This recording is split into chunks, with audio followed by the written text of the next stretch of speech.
好你个小色狼，竟然偷看我们洗澡！我操，倩倩，倩倩，你也穿越了？倩倩是谁？穿越又是什么东西？这不对啊！宫廷御酒，你到底在说些什么？机表不变。这小色狼不会把脑子给摔坏了吧？小色狼可是镇北王府现在在世的唯一独苗，这脑子摔坏了，可怎么办啊？镇北王府，他什么都不记得了，不会摔出离魂阵了吧？当年镇北王府被奸臣赵小高所害，而你又是镇北王府上唯一的独苗，你被打上剑籍，被贬入青楼，成为龟公，永世不得翻身，这些你都不记得了吗？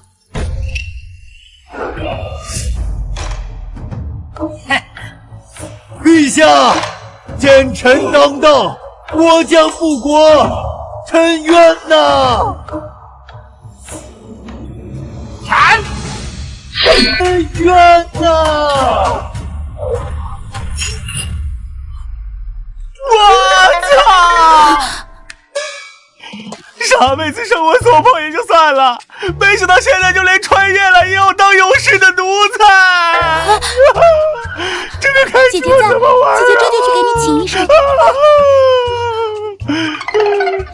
不对，这臭小子是装的。不对，啊不对，好白。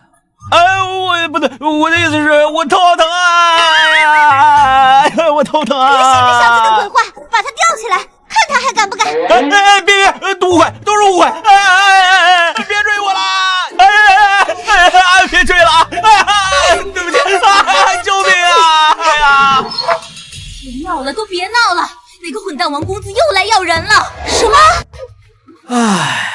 王公子，你也知道咱们这儿的规矩是卖艺不卖身，您看是不是？规矩？什么规矩？我王公子看上的人就没有得不到的。好，卖艺不卖身是吧？这个月的税钱拿来。这人谁呀？这么嚣张？他父亲是权倾朝野的郎中令，靠着他父亲的身份祸害了不少良家女子。他每次来都想逼着青丘卖身，这次更过分，竟串通了户部，将我们潇湘楼每月的税钱提高了1万两。什么？1万两？这不是过于为难人吗？咱们楼里每个月的盈利都才不到5000两。是啊，别说咱们这种官营的，就算是京城生意最好的那些民营青楼，一个月也赚不到1万两啊。对，今日就是交税钱的日子，要么拿钱了，要么……我看你们呢，之前要是把我们公子给服侍好了，又何至于落到今天这副田地呀？我看你们呢，就是犯贱。既然如此，不如整个潇湘楼都跟了我家公子，以后岂不是吃香的喝辣的？王公子，我这小小的教坊司每个月1万两税收，实在是交不起，还望公子大人有大量，饶了我们吧。我看起来像那么不好说话的人吗？好说，那就要看楚小姐的意思。要是关系好，必然照顾，必然照顾。我们家公子能看上你，那是你的福气。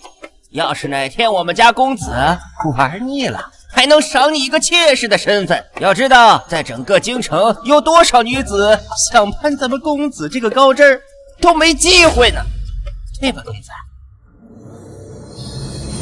青丘薄柳之姿，若是公子喜欢，青丘依你便是，还望公子放过我潇湘楼的姐妹们。这就对了嘛！今后啊，我会好好疼你的。慢着，我不同意！这哪儿冒出来的狗东西？你有资格在这说话吗？一个龟公也敢说话？把腿打断，拖出去！不要，不许动他！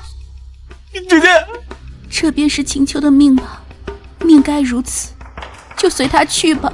不，我能改变。你改变个屁！你改变！把他腿打断！公子不要！你想要青丘如何？青丘依你便是，还请公子高抬贵手，放了他们吧。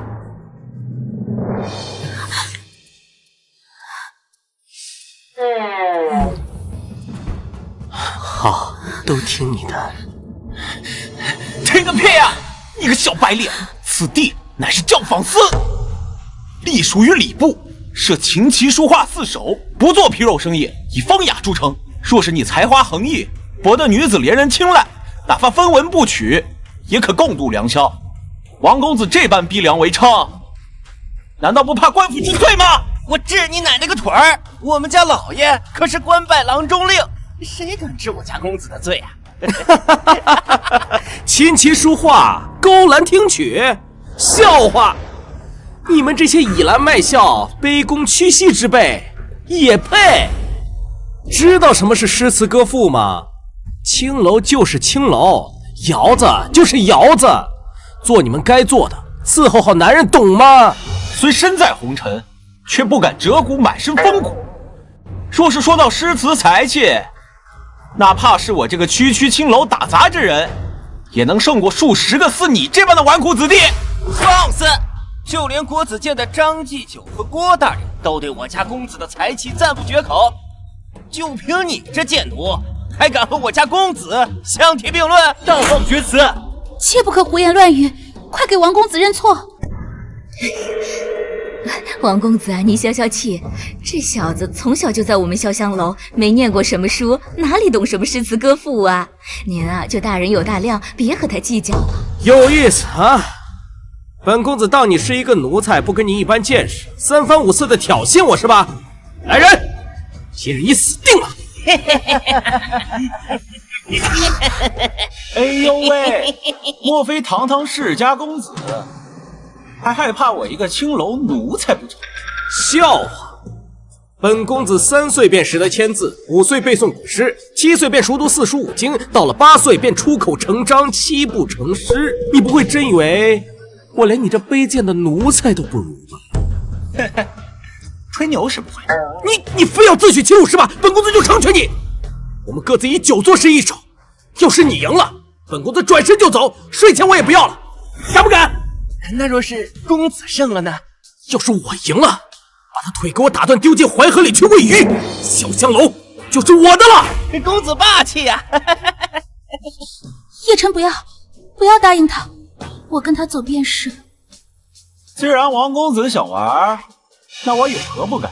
很好，那本公子今天便作诗一首，也让你看看你我之间的差距。听好了。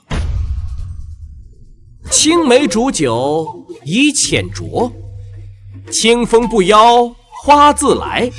饮遍天下酒常在，醉卧长亭皆蓬莱。好诗啊！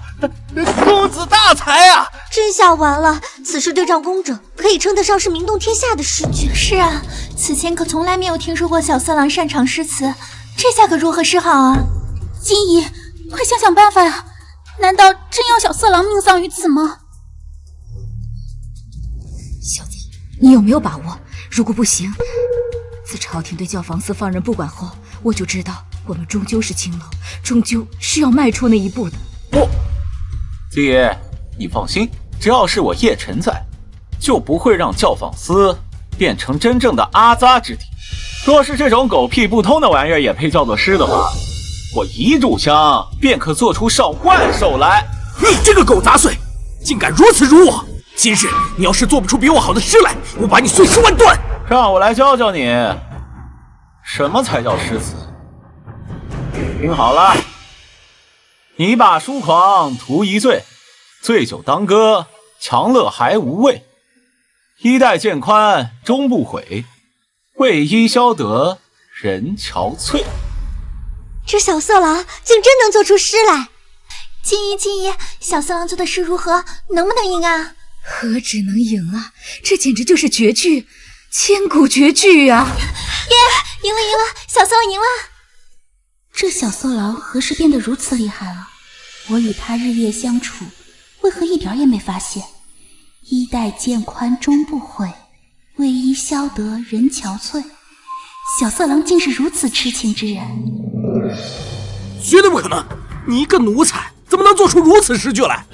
他肯定是从别人那抄的。对，肯定是抄的。你好大的胆子，竟敢剽窃他人之作！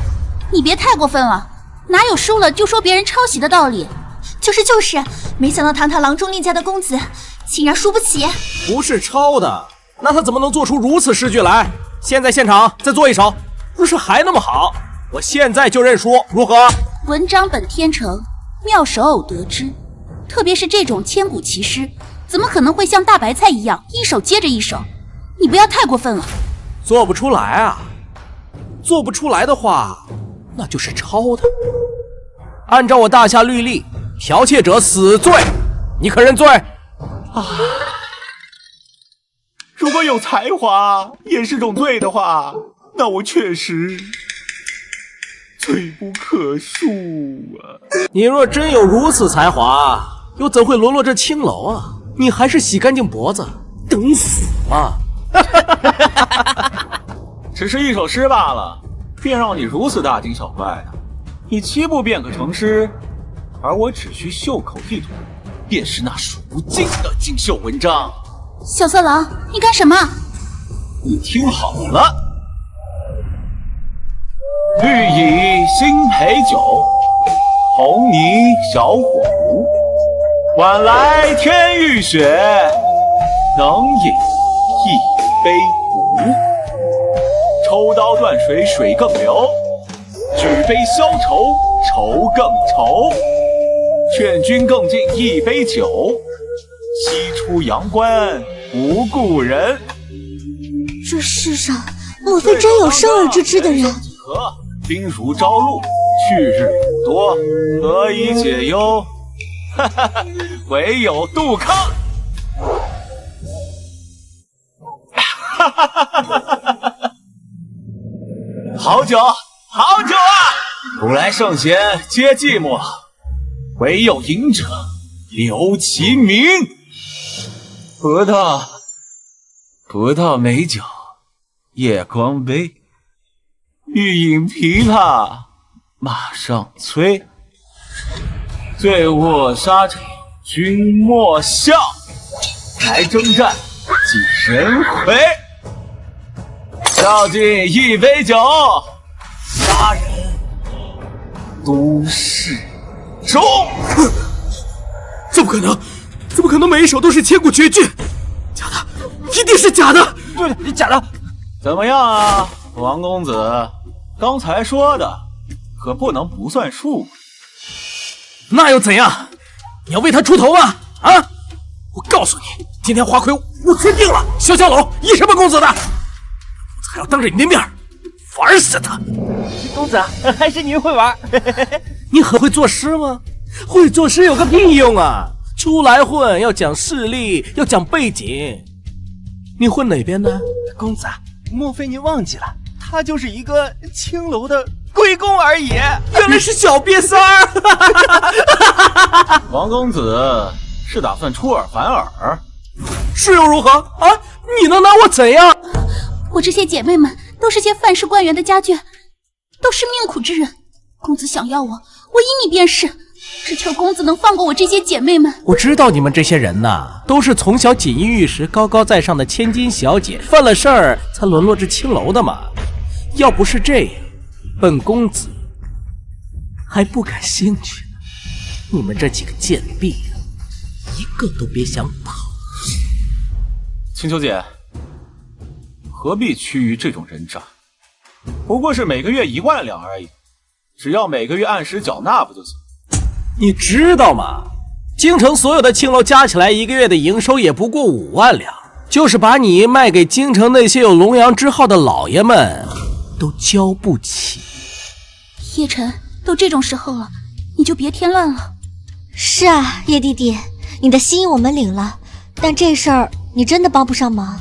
或许这就是我们的宿命吧。姐妹们，你们就相信我吧，我说的都是真的。哪怕是赚取数倍，都不是问题。王公子，你出身豪门，今日若是出尔反尔传了出去，对您的面子可不太好啊。1个月，若我潇湘楼交不起税钱，您再来收人还是收青楼，都是您占理。王公子，你想一下，这可是京城教坊司，怎么说都是朝廷。虽然朝廷这些年财政空虚，不给我们钱了。但这事儿要是闹大了，传了出去，大不了鱼死网破。你们，好，老子慢慢陪你们玩，1个月就1个月，1个月之后，我等着你们这些贱女人跪下来求我。我们走。这下完了，这要交不上每个月的税银，难道我们真的要挂牌接客了吗？都怪我姐妹们，如果不是我的话，姐姐不要自责，不怪你的。咱们潇湘楼不比其他青楼，没有靠山，迟早会有这么一天的。是啊，咱们落难的时候早就想到了会有这样的一天，不是吗？我不是都说了吗？我能赚到钱，你们怎么就是不相信我呢？1个月要1万两，你有什么办法？放心吧，从此我会让姐姐们站着，就把钱给赚了。嘿嘿嘿，吩咐下去，命令京城所有的茶叶酒水的供应商，谁要是再敢给潇湘楼供应酒水，就是跟我王公子作对，我倒要看看，一家青楼要是没有酒水，谁还会去光顾？公子高明啊！这样一来，他们就更加不可能缴得上这1万两白银了。哼，敢跟我作对，1个月后，我要他们所有人跪下来舔我的脚趾头。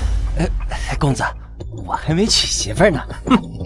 我交代的事情你用心去办，到时候找几个玩腻了的漂亮姑娘，就赏给你们了。多谢公子，多谢公子。走。张老板，你推我干嘛？前2日你们就该送来的酒水，为何到现在还没送来？自今日起，我们张氏酒行不会再与你们潇湘楼合作了。不再合作？我们潇湘楼可曾拖欠银钱？不曾。那我们潇湘楼可曾失信于张老板？不曾。那不就对了？我们的合作为何说断就断了呢？你们得罪了王公子，我看你们这潇湘楼是开到头了。张老板，这酒水你不卖便罢了，我去别家采购就行。但你说话未免也太过分了。哼，别做梦了！不仅我们不会给你供酒，我们整个京城酒行都不会给你们供酒。谁叫你们得罪了王公子啊！怎么了？这是一大早的叹什么气呀？叶晨，王公子让京城的各个供应商断了咱们潇湘楼的酒水供应。金姨跑了一早上，连1坛酒水都没有买到。现在我们潇湘楼里的酒水最多只能供应3天。你现在有再好的办法也没用，现在我们连酒水都没有，谁还会来我们潇湘楼啊？看来王公子这次真是要赶尽杀绝呀！既然没有酒水，那咱们就换个别的方式吸引顾客。对外先宣布停业整顿吗？金姨，你现在去挖几个愿意卖身的红官人了。这挖人是不难，但比起伺候人的功夫，咱们是万万比不过那些老牌的勾栏的。放心吧，一切都交给我了。哎，对了，咱们现在还剩下多少银两？若是还要挖红官人的话，最多就只剩下500两。500两能干点啥？哎，完了，这下彻底玩完了。500两足够了，我这就去把需要的材料都写成清单，你们按照我写的清单去准备。你要干什么？装修几间特别的包间。对了，姐姐们应该都会些女红吧？去买些上好的布料，做成衣服，送给新来的姐姐们当见面礼。哎，潇湘楼这是怎么了？本来想进去喝茶的。你还不知道，潇湘楼得罪了王公子，现在京城的茶商都不敢给他们供茶了。哎，都是一群可怜人呐。哎，王公子来了，快走！怎么样？这潇湘楼现在是什么玩意儿？停业整顿半个月。不过呀，他们现在把整个京城的那些红官人都给招回来了，现在在大肆采购什么布料和装修材料呢。啊，买布料，想做新衣服，就这？当初那个奴才信誓旦旦的，我以为有什么好主意呢，结果就这也没什么新鲜的嘛。公子啊，就凭他们一群泥腿子们，怎么能玩得过您呢？到时候等他们开业的时候，咱们过去看看他们绝望的模样啊！走。布料和装修工人们来了，你要做什么样式的衣服？包间装修成什么样子？去给那几位红官人们量一下体型，然后给他们做一套神补的衣服，一套华服，一套儒袍，一套夜行衣。包间嘛，就装修成对应的样子。一间天牢，一间私塾学堂，一间魔教圣地黑木崖，最后一间装修成军机处。你到底要干什么啊？你就放心大胆的去做吧，这叫做剧情扮演。给我一个吻。距离开业只有3天时间了，你不帮忙就算了，反而整天和那些红官人厮混在一起。谁说我们在厮混了？我那是在培训他们。再说了，有你们这些能干的小姐妹盯着不就行了？我去了也没用啊。好好好，培训是吧，我的小色狼？现在装修和衣服都已经到了，你接下来准备怎么办？接下来就得铺天盖地的请水军，铺天盖地的宣传了。水军？你什么时候认识兵部的人了？小二，小九，你们都听说了吗？潇湘楼请来了几个红官人。几个红官人管什么用？勾栏里要多少有多少。就是，连酒水都没有，不会觉得就靠几个红官人就能翻盘吧？你们懂什么？我岳父在潇湘楼上工，他亲口告诉我，如今的潇湘楼发明了几种新玩。难怪我开布庄的亲戚说，这段时间潇湘楼订购了大量的衣物，看来就和这个什么剧情扮演有关系。真的假的？看来啊，3日后我必定要去体验一番，看看有你们说的那么神吗？那是你想去就能去的吗？进去是要月卡的。什么？竟有此事？不说了，我先去潇湘楼办卡了，回来再和兄台通野。张兄且慢，弟与你同去。公子，大事不好了，出事了！什么事儿慌慌张张的？你们快放！今日是潇湘楼开业的日子。哦，你不说我倒忘记了。怎么样？连茶水都没有，是不是冷冷清清，无人问津？什么呀？人家现在那边是门庭若市，人满为患呢。什么？你给本公子说清楚，他们生意到底为什么红火？听说他们好像搞了个什么新的玩法，办卡的人都已经排到街道上去了。新玩法啊！走去看看。各位客官，要想体验我们潇湘楼剧情扮演的新玩法，先在这排队购买月卡，只需要20两，一整个月都可以过来体验和消费哦。给我来一张！我先来啊！给我来一张！20两都够老子玩好几个女人了。穷鬼就赶紧滚！没看到我们这么多人在排队买啊？正好让我先办卡。就是，20两银子都拿不出来，你这种土包子还来潇湘楼干嘛？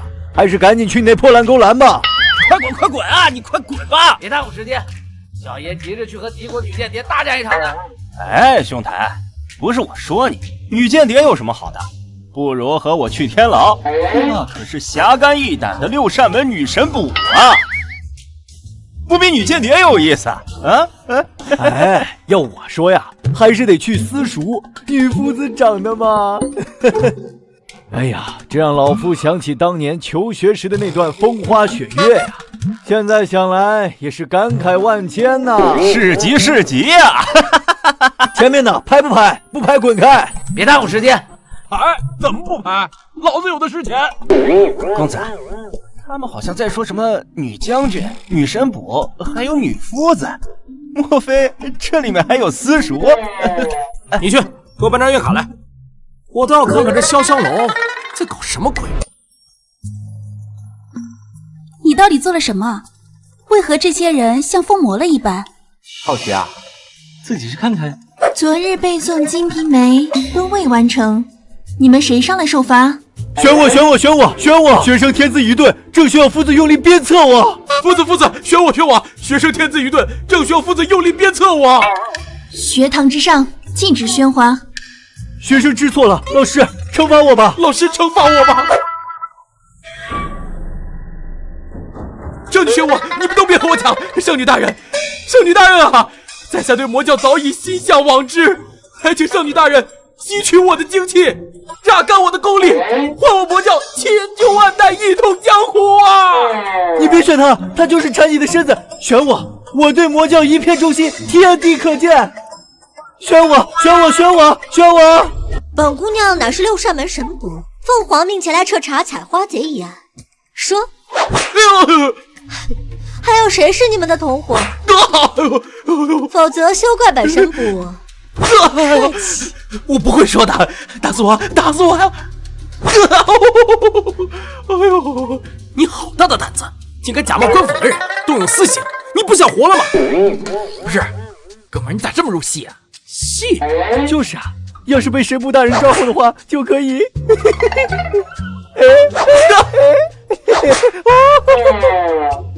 居然这么刺激！哎，抓我！我在京城作恶多端，抓我吧！哎呦！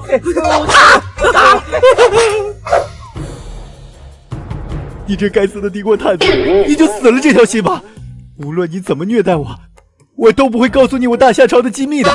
公子果然大义，但话可别说的这么满，说不定等用过刑之后，你就会老实交代了呢。不可能！如何？仅仅数日，光是靠卖月卡，我们就赚了3400两银子，再加上红官人们赚的银子，1个月1万两，轻而易举啊！呸！你这小色狼，平常脑子里尽是些污秽之事，竟然能想出这些鬼点子。不管猫道狗道，能赚到钱就是好的。姐妹们，以后不用为银票发愁啦。金姨，外面来了好多人堵在门口，说是见不到你就不肯走。怎么？难道我潇湘楼生意最近太好了，让人眼红了？走，出去看看。我倒是又嗅到了银子的味道。诸位掌柜，有事儿吗？恭喜恭喜啊！恭喜啊！姐姐真是好手段啊！潇湘楼的大名上至京城的达官贵人，下到黎民百姓，那是无人不知，无人不晓啊！哎，对。诸位不去给其他青楼供货，怎么有闲心到我这儿来了？姐姐，你看你这话说的，潇湘楼日日爆满，这酒水的开销定然不小，不是？对，这是特意前来解姐姐的燃眉之急的呀。是啊，我要是没记错的话，前几日我去诸位店里求购酒水的时候，诸位可不是这态度啊。如今我潇湘楼有没有酒水都可以正常营业了，诸位请回吧。哎，金姐，王公子位高权重，对，我们都是被逼的呀。对，都怪他。冤家宜解不宜结。我们今天前来，特意向你赔罪。你看，金姐，我们赔礼都带来了。如今又不怕王公子了？金姐，你有所不知啊！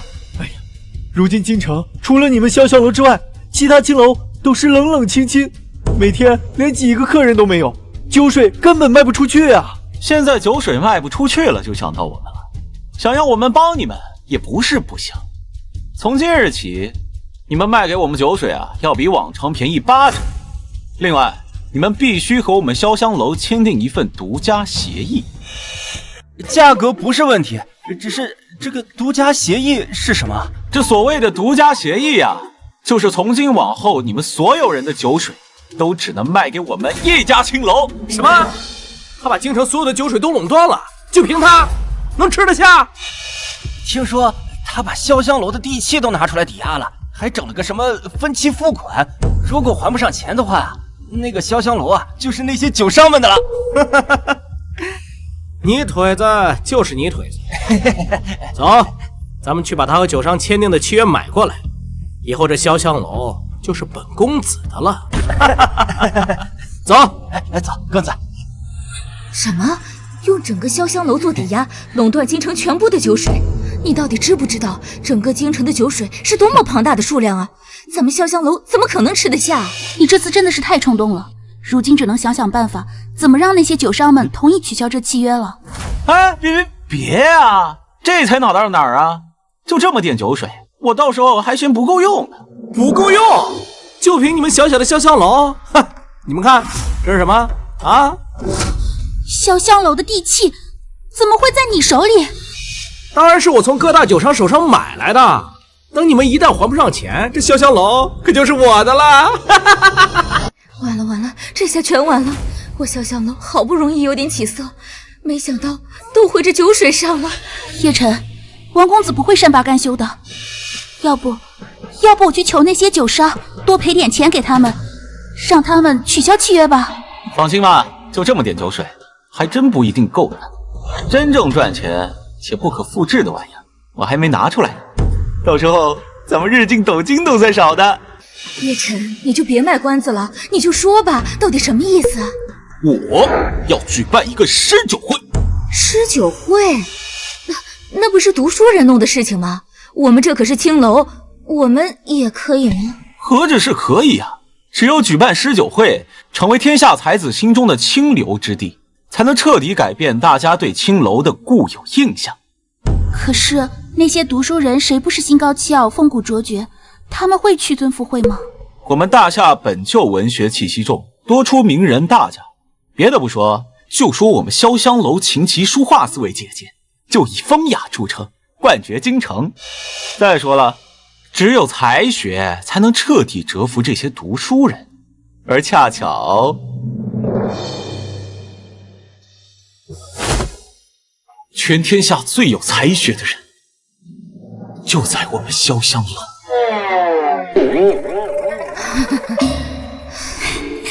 叶晨好像真的长大了，到底是从什么时候开始变得这般让人想要依靠的？小翠，殿下，最近京城发生什么大事了吗？眼下并未到春闱的时间，为何如此多读书人赶赴京城？殿下有所不知，最近潇湘楼举办了一个诗酒大会，现在咱们大夏各地的才子都在往京城里去呢。潇湘楼？那不是朝廷设立的教辅司吗？那里都是一些风尘女子污秽之地，能有什么才华？弄出此举，岂不是让我大夏学子一颗文心蒙尘？就不怕我皇兄治他一个祸国殃民之罪吗？殿下，那潇湘楼最近可不得了，我听说啊，他们弄出了一个诗酒会，广聚天下才子。如果让那个贱奴成功了的话，还清欠酒商的欠款还真不是难事。小畜生的运气为什么总是这么好？公子勿扰，一群风尘女子加一个龟奴，谁会去啊？傻子还差不多。不，那小子太过邪门了。快去，把郭子健、郭祭酒给我叫过来。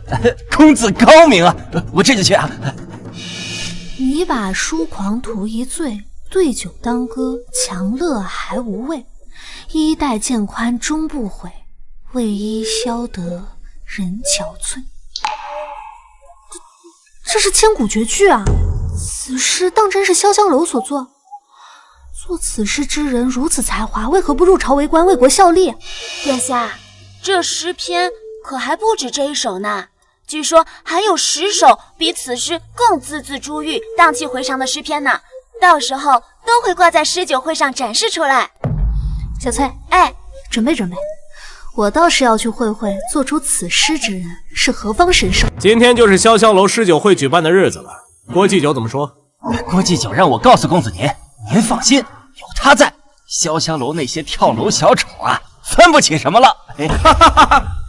如此甚好，走，我们去看看潇湘楼是怎样出丑的。公子强，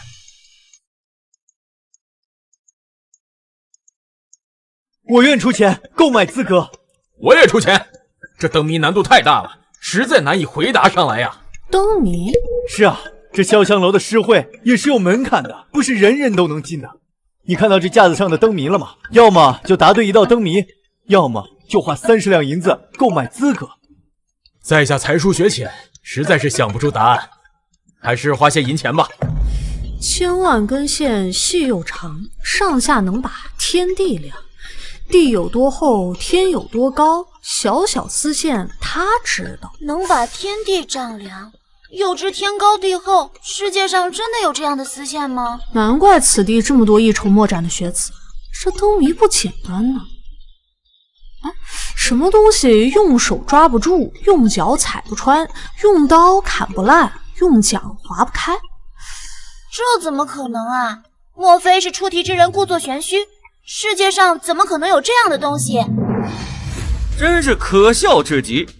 一个青楼能想出什么像样的谜题？让老夫来见识见识。是谁在这里大放厥词，出言不逊？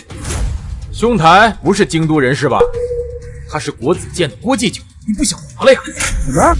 国子监不是一向自诩清流，如何会来此地？如果是他们的话，说不定这上面的灯谜还真能答上来。赶紧把你们最难的题拿出来，给我们祭酒大人展展眼。大人，奴家这儿还真有一道难题，不知大人是否感兴趣？少废话，世上还没有能难住老夫的题目，尽管出题便是。既如此，那大人听好了，题目是一个娃娃冬天生，全身上下冷冰冰，你叫他也不吭声，太阳一出就化水。老夫以为是什么样的题目可以难倒这么多人，原来就这。大人这是已经有答案了。这有何难？一个娃娃生在冬天，全身冷冰冰的，叫他也不吭声，那就是死了。太阳一出便化水，这必是妖邪所化，所以答案显而易见。是什么？那就是妖怪化作的死婴。祭酒大人果然才思敏捷，转瞬之间就知道答案，我等佩服。公主，奴婢感觉似乎有点道理，不过我总觉得怪怪的。虽然本公子也想不到答案，但肯定不是郭祭酒答的这本。如何？我们可以进去了吧？大人，要不我还是再给大人一些优惠，大人把名额买了吧？什么意思？老夫答对了谜题，还有花银子买资格，规矩是你们定的，莫非想反悔不成？就是啊，想反悔吗你们？这还用说吗？郭祭酒大人，当然是您答错了，人家这是在照顾你的面子呢。绝不可能！公布答案吧，让在场的所有无知之徒明白一下自己是多么的肤浅。正确答案便是雪人。哦，我说呢，原来如此，妙啊！出生在冬天，冷冰冰，太阳出来就化水。此题别有风趣的同时又不失严谨，出题之人当真是个妙人。这不可能，老夫的答案也能解释得通。你们潇湘楼胡乱出题。就是，你个小小的青楼，居然敢给全天下的考生出题，你好大的胆子！大人，要不你还是试试登录上最简单的谜题吧。太简单了，小到罢了。大人，30两是吧？给钱，名额买了。就这啊？我还以为国子监多厉害呢，还不是和我们一样，装什么装？我还以为郭祭酒真的能答上来呢，结果还不是要花钱购买名额。这些灯谜可都不一般，哪有那么好答的？这潇湘楼内有大才隐士。笑什么？国子监只是不屑与风尘女子计较罢了。潇湘楼竟敢如此折辱老夫，等到诗会开始，老夫要你们好看。这题我们答不上来，我们愿意购买资格，还请将答案公布，解了我们心头疑惑。是啊，这些题目精妙绝伦，我想天下间能答下来的屈指可数，还请公布答案吧。来，是啊，公布答案吧。既然如此，那我便公布答案了。首先，这千万根线细又长，上下能把天地量，地有多厚，天有多高，小小丝线他知道。这说的是雨。用手抓不住，用脚踩不穿，用刀砍不烂，用桨分不开。这说的是水。各位想想，是不是这个道理？有道理，妙啊！这可真是巧啊！走，有请。醉卧沙场君莫笑，古来征战几人回。如若我大夏的将军们都有如此觉悟的话，哎，公子，要不你直接下旨，招此人入朝为官，让陛下重用，怎么样？不行，此人毕竟出身青楼，还去看看此人心性如何，切莫打草惊蛇。今日我潇湘楼以文会友天下事，见贤思齐四海心，恭迎诸位大驾光临。好，正当如此，甚好。此地果然不凡，随便一位风尘女子便能脱口而出如此诗句。笑话！杨花妇人之辈，只懂得倚门卖笑，也敢妄言吟诗作赋，歌舞载道。这下有意思了。潇湘楼之前在外面奚落了郭祭酒的脸面，想来郭祭酒必定不会善罢甘休。快把你们那个龟公叫出来！别以为在古籍上抄了几句诗词就可以如此狂妄。各客上门，不知有何指教？好一个风度翩翩的绝世美男子，现在民间连做奴才的要求都这么高了吗？郭祭酒是我特意请来的，今日就揭开你这奴才的真面目。不错，我国子监掌兼学之政，为皇子讲经，尚且不敢汇聚天下文人才子，你们区区青楼哪里来的胆子？这不是王公子吗？前些天狼狈而逃，如今怎么还有脸再来？下贱嘴利，一会儿看你还怎么得意！既然你敢举办如此盛会，想必颇有点才学，不如在天下文人才子面前展示一番如何？老东西，你想怎样？很简单，我今天带来了国子监各科的榜首，诗词歌赋样样精通。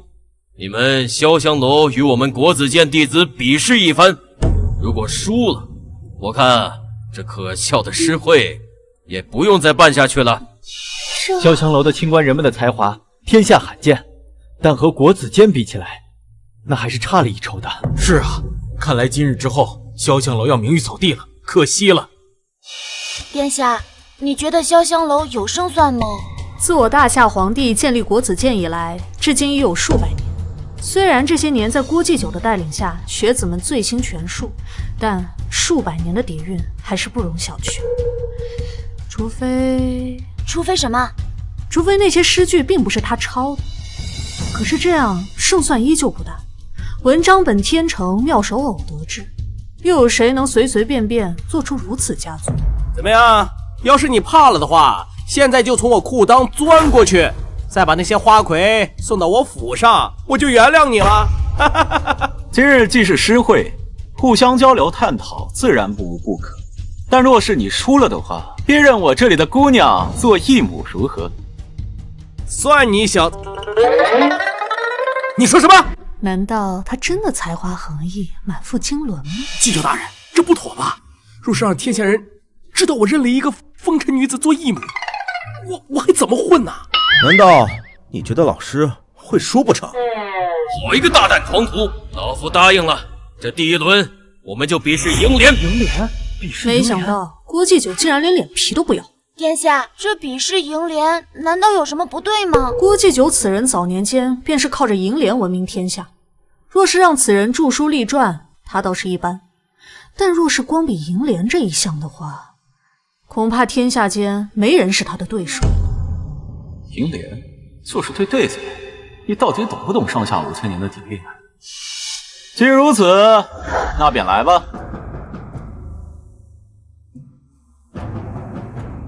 小子，听好了，老夫的第一营是佛法无边，敬礼常怀自在。这有何难？慈云广济，空中密见如来。没想到你小子还真有点本事啊！不过今天老夫便让你知道，为什么老夫是国子监祭酒，而你却是青楼的龟公。这第二联，你听好了。笔抵江山著磅礴，楼前风月自春秋。好，真是好啊，真好！妙啊！这郭祭酒说自己提笔能会磅礴江山，这奴才却不走寻常路，以柔克刚，说自己这潇湘楼里观风月自有春秋。好一个翩翩君子，温润如玉，如此文采，真是天佑我大夏。只可惜，怎么偏偏生在了青楼这种地方？那有什么关系？只要他能得到公子的提携，那可不是一飞冲天、脱身泥潭了吗？那是自然。如何呀？惊天动地，诗仙唯我郭祭酒，故历史更无古人。哈哈哈哈！妙笔生花，此地墨客多才俊，看今朝，觐见传承。易公子真是好对呀！郭祭酒，你听见了没？此地尽是才俊呐！给老夫闭嘴！红黄蓝白绿，众痴女仙草。好，郭祭酒当真是道尽青楼真谛也。比试就好好比试，干嘛骂人？自食九医师，诸圣人流芳。哎，好啊！好，千古绝对，千古绝对呀！哇！小小奴才，穿冬衣，吃下膳，一部春秋，曾读否？哈哈哈！区老贼，生南地来北方，那个东西还在吗？春夏秋冬对南北东西，没想到这家伙还挺有意思的。老师，怎么样，老师？啊，干什么？这么多人看着呢。这第一回合应该算是我赢了吧？这第一局算你赢了，但是第二局让我来会你。没想到这小子竟然这么邪门，连国子监都压不住他。不过就算如此，你休想翻出本公子的五指山，今日必要让你们死无葬身之地。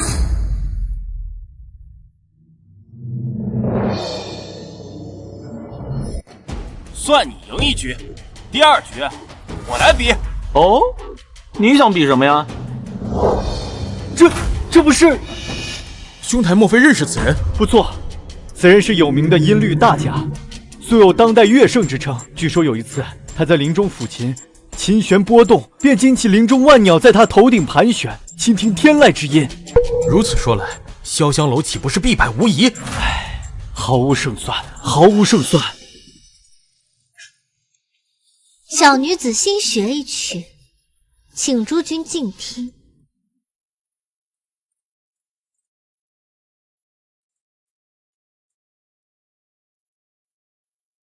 这不可能，世间曲谱尽在我心，没想到居然还有如此妙音，为何我从来没听说过？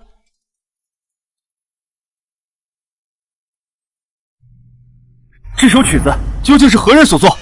此曲是一位在战乱中被匈奴人掳走，历经12年的音律大家蔡夫人所作。一张一拍，一拍一杯，共计18拍，故名为胡笳18拍。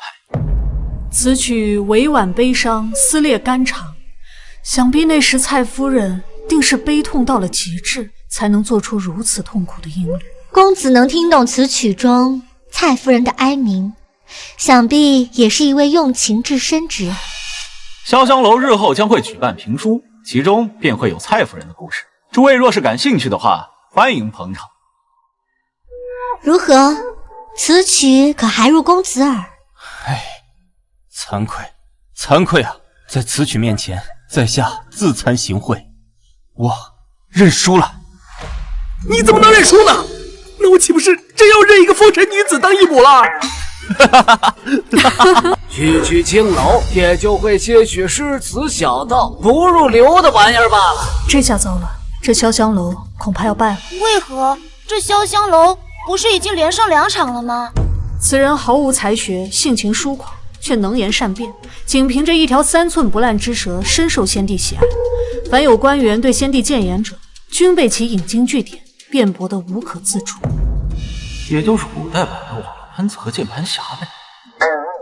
那老先生认为什么才叫入流？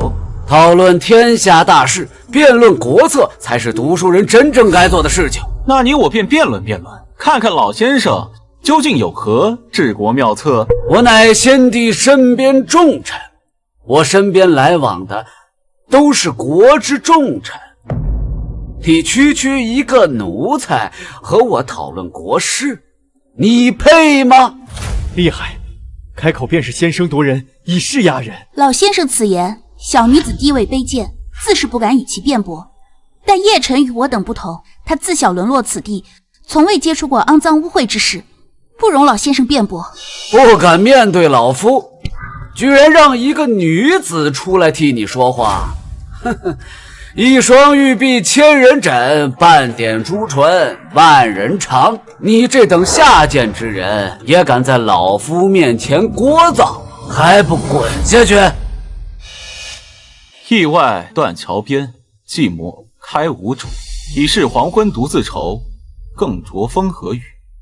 无意苦争春，一任群芳妒。零落成泥碾作尘，只有香树故。在下私以为，未有上下尊卑之分，德却无贫贱老幼之别。古往今来，有名声败坏的酸腐文人，也有慷慨正义的风月佳人。老先生以为然否？零落成泥碾作尘，只有香如故。奸人所迫，沦落青楼，本就是不得已。今后世人卑之，但姐姐们不可自卑之。叶晨，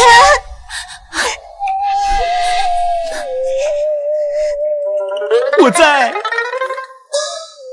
世人皆爱美色，唯有这叶晨重其风骨。世上竟然有如此这般妙人。即使花瓣飘离，被碾作尘泥，也依然有永久的芬芳留在人间。好一句零落尘泥碾作尘，只有香如故。好一个潇湘楼啊！天下才学共一担，恐怕叶公子一人便独占了8斗。今后只要在叶公子面前，绝不敢提笔作诗啊！放肆！今日天下文人汇聚于此，岂能坐视尔等？卑鄙之人，误国！哎，老东西，给你脸了是吧？天下兴亡，匹夫有责。你左一句奴才，右一句卑贱，可那又怎么样？虽身在风尘，却位卑未敢忘忧国，如何不配与你这种牛枯骨一论国事啊？好一个天下兴亡，匹夫有责；好一个位卑未敢忘忧国。如若我大夏的百姓都如你一样，又何愁大夏不强盛？又何苦害怕大楚威胁呢？好，我大夏就需要叶公子这样的读书人。夜郎之姿，果真如寒冬红梅，风雪不能摧之，让人忍不住心生敬佩呀！哼，身在风月中，空有忧国之心，却无报国之举，强说风骨，岂不惹人耻笑？老夫且问你，我大夏国国库空虚，外不能开疆扩土，内不能国泰民安，为何？大夏如今之计，不过守心守备，内忧外患而已。外患者，楚国也。我大夏自从开国皇帝至如今的，对上楚国，从未有过一场大胜。楚国年年劫掠边关，觊觎大夏，繁华已久，关众百姓人心惶惶，生怕哪一日被大夏破关亡国。区区一个奴才，怎会有这等见识？哼，内患者，国贼也。赵小高掌控朝堂，指鹿为马。朝堂百官结党营私，天下百姓早苦其久矣。此患若不根除，天下恐有颠覆之危。大胆！你竟敢妄议朝政！你自己想死，别把我国子监拖下水！哼，国贼，国子监也。就是有你这般人占据高位，又能替大夏培养出什么样的人才来？国子监烂一点，大夏就烂一天。你什么你？你说我空有忧国之心，却无报国之举，那你又有什么惊天动地的举动吗？赵小高误国，天下皆知。那么在下请问，老先生可敢上书弹劾赵小高？你若是敢，今日之争，我便认输。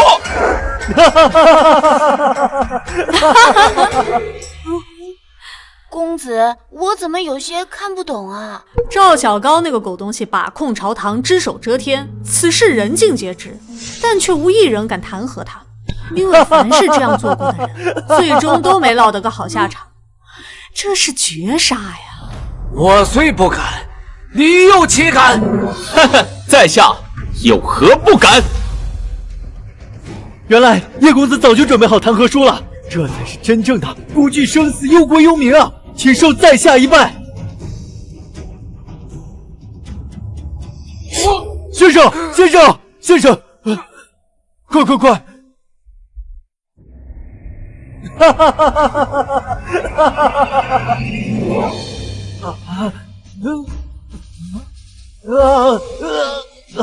这是中毒了？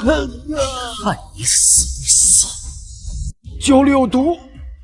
你这个卑鄙小人，竟然敢在酒里下毒！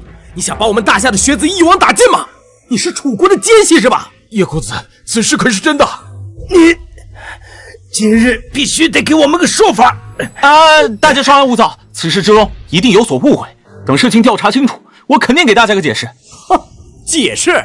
所有人都知道京城所有的酒都被你潇湘楼买走了，难道是各大酒商在酒里下毒不成？事情还未调查清楚，王公子怎么就知道有毒的一定是酒水，而不是其他什么东西呢？你少扯开话题，你个地沟奸细！难道真如王公子所言，叶晨真的是潜入大夏的奸细吗？大家不要胡乱下定论，我现在就去请衙门的官差前来调查，到时候事情就会水落石出的。报官？哼，不用了，官府的人已经来了。何人报官？发生了何事？我报的官。我怀疑这个人在酒里下毒，导致多人生死未卜，他可能是敌国的奸细。拿下！你们怎么能不分青红皂白的抓人？现在事情还没调查清楚，证据确凿，有什么好调查的？再不让开，就照你按照叛贼同党论处。让开！哎，此事与他无关，可不要误抓了。王公子说的是，小人晓得了。听到了吗？还不快让开！公子，秦小姐，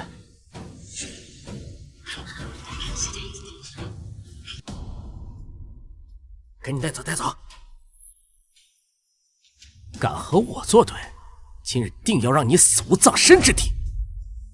走，我们也去看看这个敌国奸细怎么死的。大胆奴才，你可知罪？在下何罪之有？大人，这个人嘴硬得很，先掌嘴50，不怕他不老实。不错，王公子果然聪慧。来人，掌嘴！住手！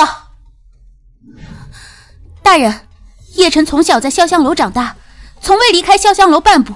此事还是赵小高赵大人亲自下令，由此可见，叶晨绝对不是楚国的奸细。望大人明鉴。奸细会把奸细2个字写到脸上吗？楚国人潜入潇湘楼，策反了叶晨，也犹未可知啊。证据呢？你说叶晨是奸细的证据呢？就算他不是奸细，他毒害我大夏学子一事，证据确凿吧？大人，别和他废话了，上刑吧。果然是叶晨下的毒，亏我之前还觉得他一表人才。你看那个女人，一看就不是什么好人，还阻碍知县大人办案。什么叫阻碍知县判案？人家分明有情有义，现在事情都还没有弄清楚呢，怎能胡乱下定论？都说呀，婊子无情，戏子无义，青楼女子怎么会挺身而出呢？8成这对狗男女早就勾搭在一起了。原来如此，我说他怎么一直不挂牌接客，原来早就和龟公搞在一起，这样一来就能解释得通了。毒药一事还没调查清楚，说什么证据确凿？你吩咐的事情我已经调查清楚了。全京城的人都知道，所有的酒水都被叶晨垄断了。各大酒商早早把酒送来，招待本次诗会的文人墨客。所有的过程只有你叶晨一个人经手，不是你下的毒，难道是酒水自己给自己下毒不成？公子说的对，依本官看，不用大刑伺候是不会老实交代了。来人，给我上刑！大人，我相信叶晨的为人，此事有待调查。民女愿意用自己的性命保证，望大人先将叶晨收监，随后再到潇湘楼去调查，如此一定会水落石出的。放肆！你区青楼女子是在教本官判案吗？而且就凭你也要替他做保，你也太高看你自己了吧！大人，我愿意用性命替叶晨担保。我也愿意。我没看错吧？这可是青楼女子。青楼女子又怎样？如果可以，谁又愿意沦落青楼呢？我觉得叶公子那句“零落成泥碾作尘，只有香如故”就说得很好。这就是叶晨口中所说的身处红尘，却不折风骨吗？这些姑娘心有铿锵之声。就是，可比那些臭男人有情有义多了。你不也是男人吗？要你管！你到底是个什么样的人？好，你们这是想大闹公堂是吧？来人！大人且慢！怎么？你承认毒是你放的了？这样也好，省了本官许多手段。既然如此，那就押入大牢，择日问斩。大人，我知道是谁下毒，不就是你吗？不，下毒之人就是他。别开玩笑了啊！别乱说啊你！大人，疯狗乱咬人罢了。对，就是。来人，上刑！住手！又是谁？这么将本官放在眼里？一而再再而三的打断本官判案。来人，不管是谁，先打50大板，以儆效尤。狗官，你可看清楚了？公主府，你是公主府的人？不错，奉公主大人之命，特意前来旁审。知府大人，您可要秉公执法呀？那是自然，那是自然。这小子竟然和公主府有关系，王子竟事先不和本官通气，差点害惨本官，还好没上刑。区一个奴才，怎么又和公主府扯上关系了？大人，您别弄错了吧？继续判案。你说你有证据，是真的？自然。大人，就算公主府的人在这儿，可也不能冤枉人是吧？人在做坏事的时候，必定会惊慌失措，那就一定会出错。正巧啊，我在库房里找到了一块玉牌。这是王御史府中下人才有的身份牌。你不是说你没去过库房吗？那为何在库房会找到你留下的玉牌？还不从实招来！大人，小人都是。大人，小人一直嫉妒叶公子大出风头，才犯下此等事的。你这泼皮，竟敢犯下这等天怒人怨之事！来人，将他押入大牢，择日问斩。哎呀，我本以为你长进了，懂得栽赃了，结果却是虎头蛇尾，还折了一个狗腿子。小王，你怎么还是这么拉胯呀？这次算你走运，下一次我一定弄死你！你就不想知道我从哪里弄到你王府的身份牌的吗？想办法弄到王公子下人身上的身份牌，别被人发现。这能行吗？相信我，我的命这就在你手上。我一定做到。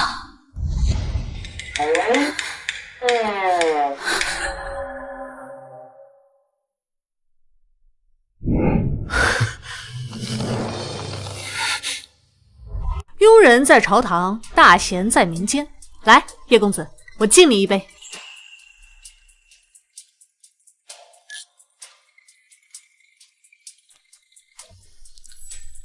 如今朝堂被赵小高把控，就是需要叶兄这样的才华之人来改变这一切。不过话说回来，在诗酒会上，叶兄当众直言赵小高祸国殃民，当真不怕传进他耳朵里？你看看我这潇湘楼，我这楼里的哪一个人不是被赵小高害得家破人亡，沦落至此？早就已经是血海深仇，不怕添上这一笔。可是今日之后，大家迫于赵小高的淫威，再也不敢踏进这潇湘楼了。那叶兄之前的一番努力，岂不是白费了？赵小高可以堵住天下悠悠之众口，就熄灭不了暗藏在民心之中的怒火。难道叶兄是想做天下读书人的表率？聪明。等到今日之事流传出去，我潇湘楼便会成为这浊世之上唯一的清流。之后只要来我潇湘楼赴会的，便能证明自己是正义之士，证明自己不畏强权。你说到时候还怕没人来吗？这也是无奈之举，只要潇湘楼崛起，就一定会引来赵小高的注意。只有裹挟民意，才能暂时自保。前几日潇湘楼举办诗会，那叶公子是名满京城啊，我等的酒水也是销售一空，但是因此得罪了赵丞相，估计以后的生意不会再有了。协议撕了不就成了吗？在下虽然只是一介商贾，可是我也知道礼仪廉耻。叶公子在我们这儿所作所言，那是深得民心。我劝你休要做那反复无常的小人。那咱们眼睁睁看着酒水烂在仓库里不成？哎，等等，我看这叶晨呐，也不是什么简单的角色，兴许这事儿啊还有转机，我们就当给大夏国做了贡献吧。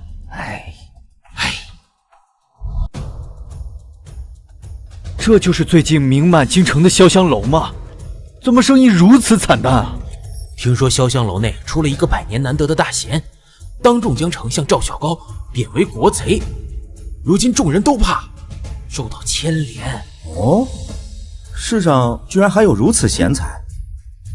倘若不能与其把酒言欢，畅快痛饮，岂不是白来了一遭？姑娘，上酒。哼，如今这世道，难道连句真话都容不下了吗？那要这刀比例作甚？我们这么多人，难道那贼子都能将我们杀了不成？就是。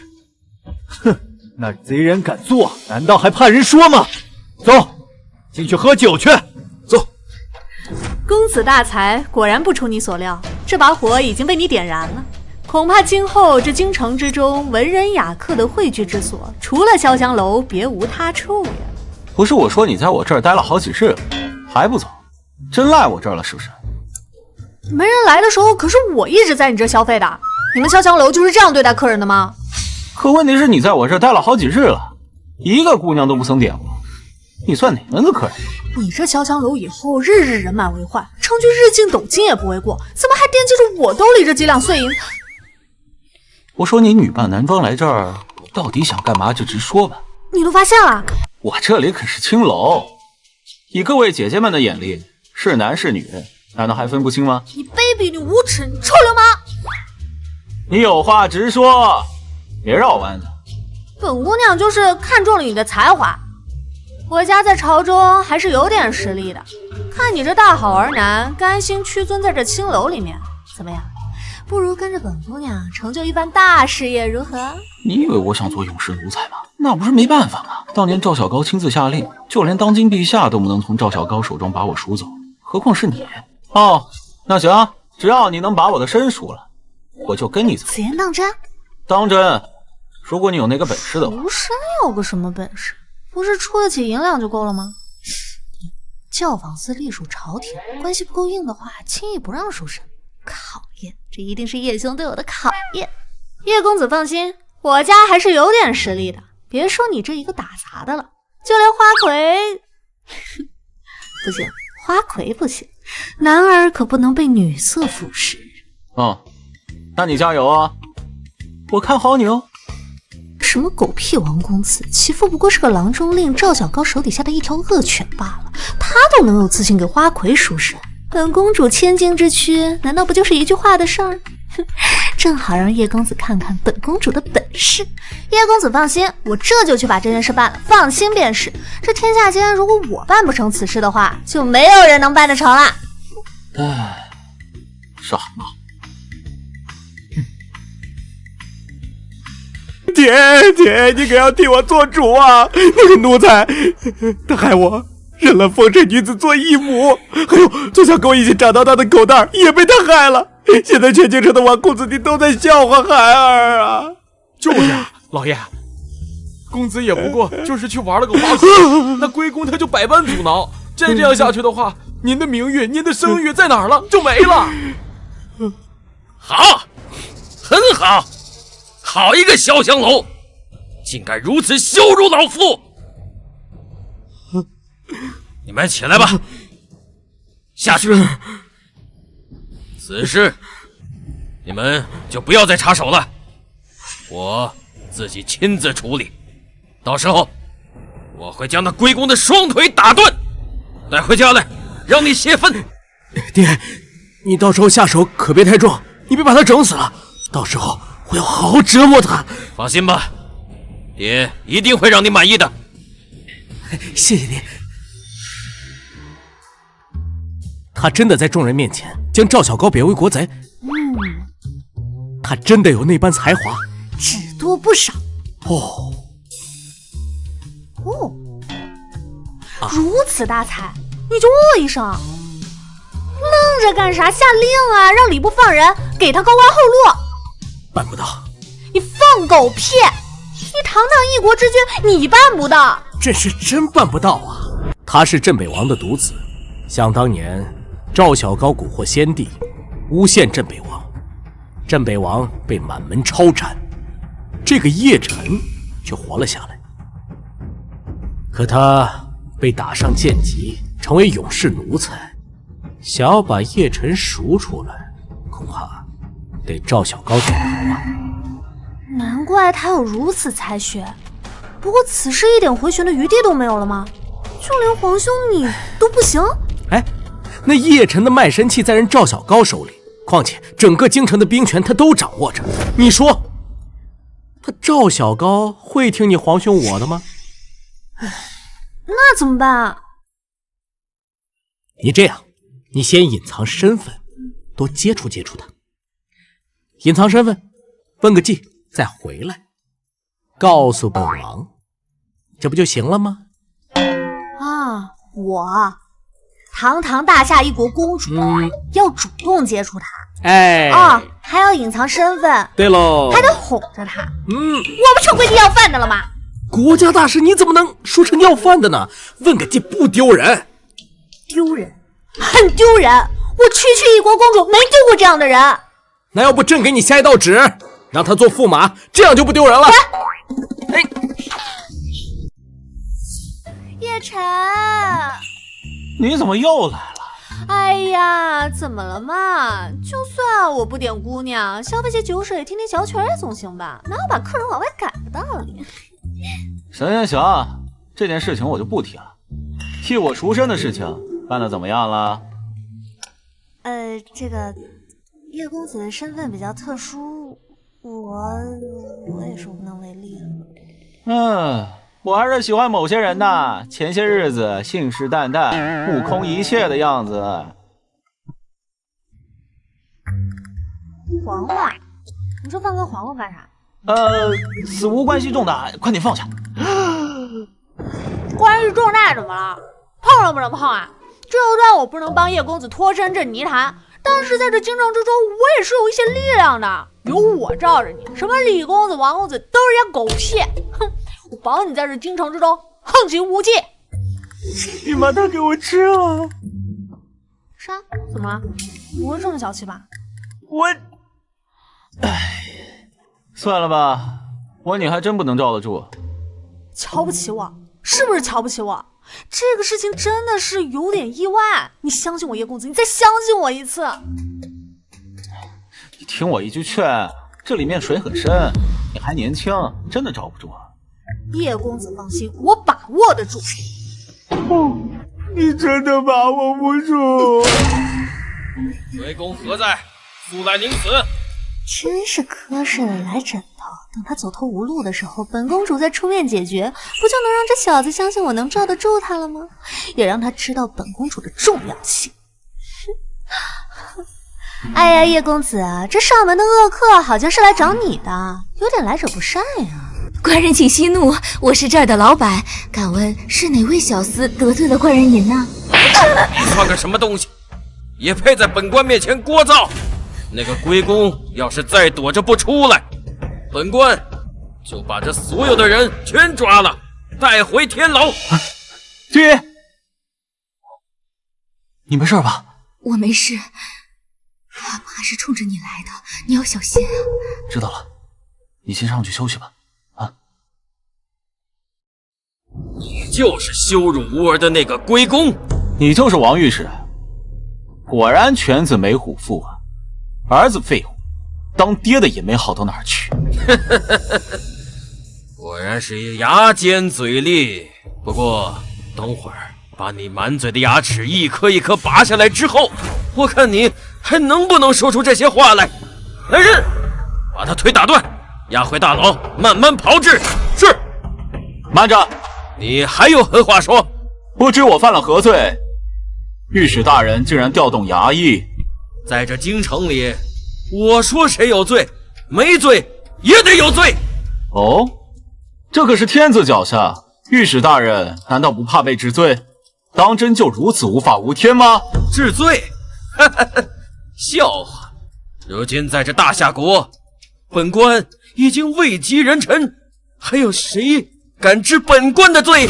我知道你势力大，但是如果你真的想动我的话，我劝你最好回去先问问你的主子赵小高赵丞相。我区一个奴才，死便死了，但是你这个御史大人身份尊贵，到时候可别给我这个奴才陪葬。还是说你已经做好了同归于尽的打算了吗？你什么意思？你还是先回去请示一下赵丞相，连你家赵丞相都不敢动我，你也配？也配胡言！你以为花言巧语我便会放了你？来人，绑了！是。心中有惊雷而面如平湖者，可拜上将军。妙啊！现在我要是出事了，全天下都会知道是赵小高动的手。是我说的不够明白，还是我装逼的水平下降了？莽夫，这绝对是个莽夫啊！慢着，今天这个人你动不了。哪个不长眼的东西，找死吧！攻什么攻？王御史，你好大的胆子！公主怎么出宫了，还出现在这青楼之中？看样子，这龟公和公主关系密切的传闻是真的。掌嘴50，然后滚出去吧！大胆！你这个贱女人，知道我家大人是什么身份吗？竟敢对我家大人如此放肆！我看你是活腻了。大人，下令吧！只要您一声令下，我立马把这2位不知天高地厚的狗奴才押回天牢。没听见那位大人说的话吗？啊，还不赶快执行！再不动手，我把你们的皮都扒了！大人，大人还有什么吩咐？滚吧！谢大人。怎么样？我说我能罩得住你吧？不过你小子还挺有种的呀，一点都不带怕的。扶我一下啊！腿麻了。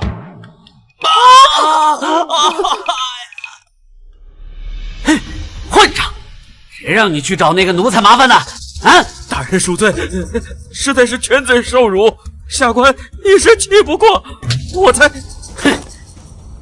当年老夫诛除整个镇北王府，唯独留下那个小畜生，便是要让他卑微的活在世上，丢尽镇北王的脸面。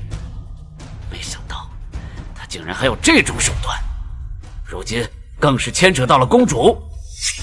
那大人为何不让下官替你铲除了他？蠢货，简直愚不可及！那个小畜生弄出的那个诗会已经名扬天下，如今天下才子都在看着，这个时候动他，莫非你是想让老夫得罪整个士林不成？想动他，就必须先将潇湘楼解决掉。大人英明。这大夏的潇湘楼究竟是怎么回事？皇上息怒，那潇湘楼不知为何突然崛起，据说其1个月的营收便能抵得上大夏国库1个月的税收。区区一家青楼，竟有如此手段！若是我大周有这样一间青楼，该多好！陛下，若有何难？若是咱们能够弄清楚那其中的秘密，那岂不是能在大周开设数不清的潇湘楼？既然如此，朕就命你带着万花楼的姑娘去往大夏潇湘楼弄清楚，最好全学过来，朕重重有赏。奴才接旨。母后如今被打入冷宫数月，朝中之事实在帮不了你，你一切行事一定要小心谨慎。都怪母后不懂得如何讨取陛下欢心。母后，最近大夏有一家名为潇湘楼的青楼，名扬天下，我这就前往大夏，一定会为母后带来能讨父皇欢心的东西。想我岳氏和大夏土地接壤，如今大夏出了个潇湘楼，想必假以时日，大夏的国力会得到巨大的提升，恐怕到时候咱们岁贡又得增加几层。也不知道那家青楼到底是怎么做到的，竟然如此厉害。如今西域商路断绝，我们必须得和中原各国再次建立关系。像潇湘楼这样的青楼倒是不错。哎，母亲，要不让我带着咱们西域的青楼女子前往大夏学艺，等她们学会了，我再将她们带回来，到时候咱们说不定也能吸引八方宾客前来呢。也只能如此了。如今潇湘楼名震天下，日进斗金，多亏了公子。奖励呢？你现在不正在享受我的奖励吗？好歹我也拯救了各位姐姐们于水火，光是按摩怎么够？那你想要什么奖励啊？我还没准备好，你再给我点时间。让你亲我一下，还需要准备什么吗？就亲一下这么简单？不然你以为我要干什么？你混蛋！就只会欺负我。哎呀，快点吧，等会儿啊，有人过来了。你们两个在干嘛？你们先聊，我先过去。不是，你怎么又来了？我怎么就不能来？我说你一个整天女扮男装来我青楼干什么？不对，你该不会有什么特殊癖好吧？哎，我告诉你啊，花魁姐姐是我的，你想都别想。你胡说八道些什么呢？我来找你是有正事儿的。等会儿，你喜欢花魁？花魁有什么好的？他有的我也有，他没有的本小姐也有。哼！你敢取笑本小姐？不许笑！胸大有什么好的？喜欢胸大的都是些没有品位的男人。你等会儿跟我去房间，我有事儿跟你说。干什么？聊天归聊天啊，你可别打我的主意。就算你得到我的肉体，也得不到我的心。事关重大，必须谨慎。走。出什么大事了？姐姐，不能再犹豫了，你再不主动点，小色狼就要被外人吃干抹净了。叶晨是有才学和大学问的，区青楼是困不了他多久的，只要我能陪在他身边一段时光，我就满足了。哎呀，我的好姐姐，你要知道，像叶晨这么优秀的男人，你不主动，外人就会主动的，你一定要抓紧啊！哎呀，到底发生什么事了？你有没有发现，最近这京城之中，尤其你这潇湘楼内，看见很多奇怪的人。奇怪的人？不就是你吗？哪有一个女子整日往我青楼钻的？你给我认真点啊！确实，近些日子我潇湘楼里确实来了很多生面孔，甚至不少人身上都有番邦外族的特征。你也知道，我们家在朝堂之中也是有些势力的。最近根据金无畏的调查，周边大小36国所有青楼行业都听说了你潇湘院一夜成名，成了所有文人墨客心中圣地的故事。震惊之余，纷纷动身前来我大夏，准备偷师学习你的经营模式。啊，这千里迢迢，路途遥远，危机四伏的，就凭他们？你也知道，自从你潇湘楼一夜成名之后，每月给国库缴纳的白银数量，在整个京城那也是独占鳌头的，他国必定是眼红了呀。所以你的意思是，他们是来我这偷师的？所以陛下打算派一队人马，日夜守护在你潇湘楼内，不知道你意下如何？那可不行，我这里可是青楼，青楼，你让一堆官兵驻扎在我这里，我生意还做不做了？我也是考虑到了此点，特意来询问你的意见。放心吧，既然他们想要学，我们可以弄成加盟店呀，到时候把我们分店开到他们的国家去，再把我们自己人外派出去当店长，这样每个月不只有加盟费，还可以收到分红，而且外派出去的店长还能替我们打探消息，一举多得。加盟店？没听说过呀，这是什么意思啊？哎呀，这个以后再跟你解释。哎，对了，你们家有什么办法上达天听吗？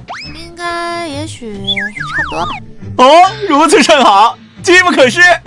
你想办法说服陛下正式下旨，让所有来我们潇湘楼的都可以入住我们潇湘楼，由我们负责接待，以及传授运营模式，保证来的每一个人回去之后都可以直接开启一家潇湘楼，以此也可以展示我大夏之气度，彰显我大夏之国威。嘿嘿，但是感觉好厉害啊！嘿嘿嘿嘿，此事若是办成，今后便再也不是日进斗金了，而是日进万金。我一人便可抵整个大夏国库。你放心，这么好的计谋，我肯定如实汇报给陛下，陛下一定会采纳的。啊，如此甚好，甚好啊！我太聪明了。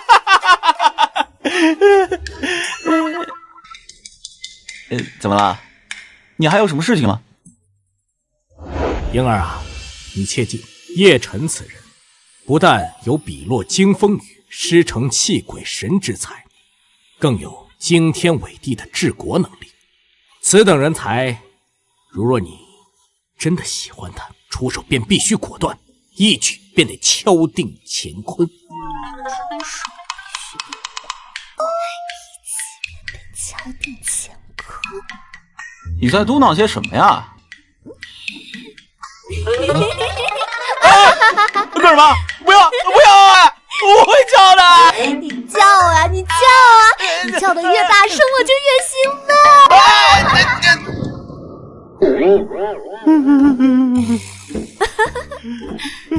你放心，我会对你负责的。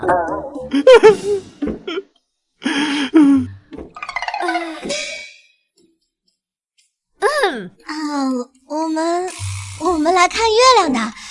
我猜今晚的月亮真圆。哎，你脸上怎么了？与狂徒斗智斗勇型。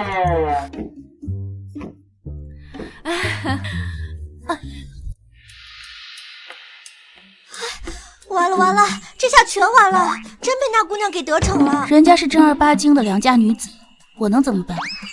那你呢？你跟那小色狼怎么回事？当我们都不知道吗？你再不主动点，连口汤都没得喝了。可是我能怎么办呢？去找他。去找他？对，去找他。好，去找他。楚清秋，你一定能行的。哎呀，谁呀？哎，清秋姐，厨房做了汤，我给你送一碗过来补补身子。啊？咦，你脸怎么了？被奸诈小人偷袭所致。怎么这么不小心？快把汤喝了吧。多谢清秋姐挂念。此乃十全大补虎鞭汤，补气血精气，你多喝些。你说什么？这是什么汤？十全大补虎鞭汤啊！虎鞭汤？你给我喝这个干什么呀？我怕你过会儿操劳过度。操劳过度？我？你想干嘛？想明天行吗？就让我休息一晚，就一晚。不行啊！不怕，都过去了，我会对你负责的。不管发生什么，我都会在你身边的。你放心，我不是善妒之人，我不会和他抢正妻之位的。能陪在你身边，我就已经知足了。原来你不喜欢我。我当然喜欢你，但是我现在身负血海深仇，前途未卜，又怎敢轻易将你卷入进来？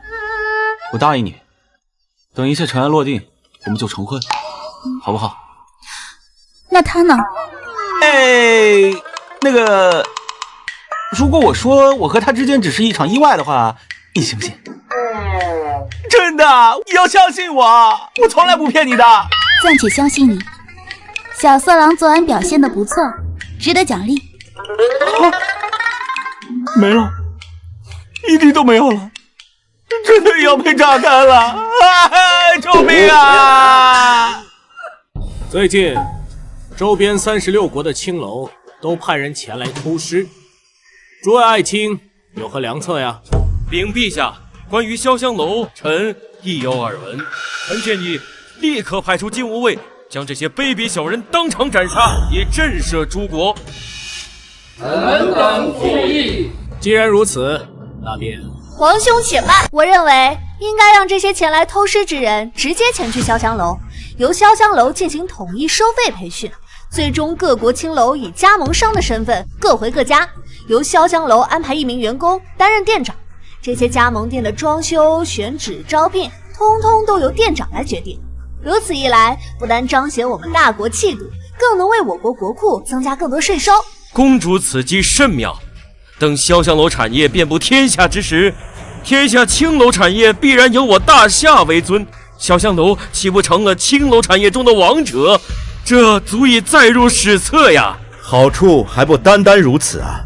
诸位大人可以仔细想想，若是每个国家都有潇湘楼作为咱们的眼线，咱们大夏岂不是坐在家中就能掌握各国的情报？此举利国利民呐！公主殿下天资聪慧，国之大贤呀！公主，此妙计当真是你想出来的？没错，就是本公主。好，既然如此，公主此计甚妙，赏赐1000金。稍后朕便下旨，诸位爱卿配合金吾卫行事便是。退朝。陛下且慢。爱卿还有何事？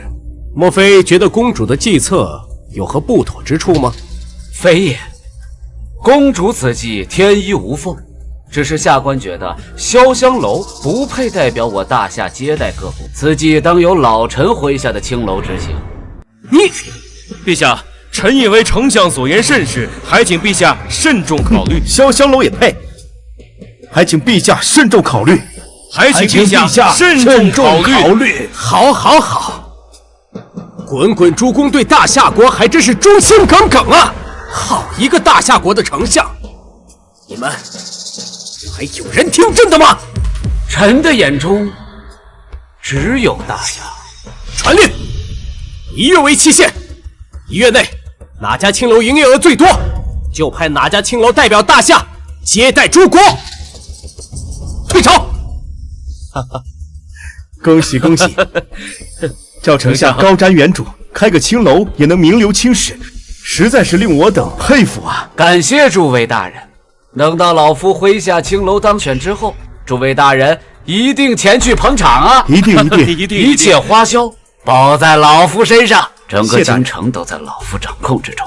1月之期，和老夫竞争。等潇湘楼落败之后，看老夫怎么折磨那个小畜生！啊，找了一圈，总算找着你了。君子远庖厨，你在这下人待的地方干嘛？是你呀？你怎么还敢过来？就不怕我楼里的姐姐们把你生吞活剥了？我怕什么？放心，本小姐会负责的。等本小姐有办法帮你脱离贱籍的时候，本小姐自会来娶你的，放心吧。说吧，找我过来有什么事？好吧，一个好消息，一个坏消息，你先听哪个？先说好消息吧。好消息就是，经过本姑娘的重重努力，克服艰难险阻。停，说人话。就是你的那个什么加盟计划，陛下同意了。真的？太好了！从此我就是青楼之王了。坏消息呢？坏消息吧，坏消息就是陛下虽然同意了，但是丞相赵小高也想要这个名额。然后陛下迫于压力，下令京城所有青楼都进行比试，为期1个月，谁营业额高给谁。切，就这？你不担心吗？担心什么？若是比害人的伎俩，我确实不如。但是要比赚钱的手段，10个赵小高也比不过我。士农工商赵小高的确不屑做这些地位低下的商贾做的事情，不过按照他的性格，肯定会想办法使坏的呀。放心吧，我的手里啊，有其他青楼客户都无法拒绝的东西，只要他不敢直接把我潇湘楼一锅端了，我都有必胜的办法。就这玩意儿？你还真说对了，它的作用就是阻挡亿万大军的。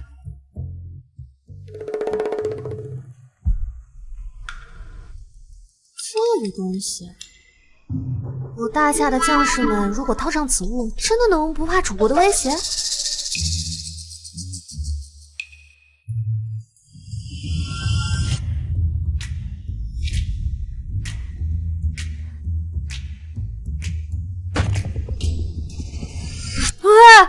你那天给我吃的黄瓜就是用来做这个的。我都叫你别吃了，这个不怨我，大不了这个玩意儿就当是我的赔礼，给你拿回去慢慢享用。你无耻下流，你个小蟑螂！哟，也不知道谁无耻下流，成天缠我的身。就你胡说话！你是属狗的吗？狗女人，快给我松开！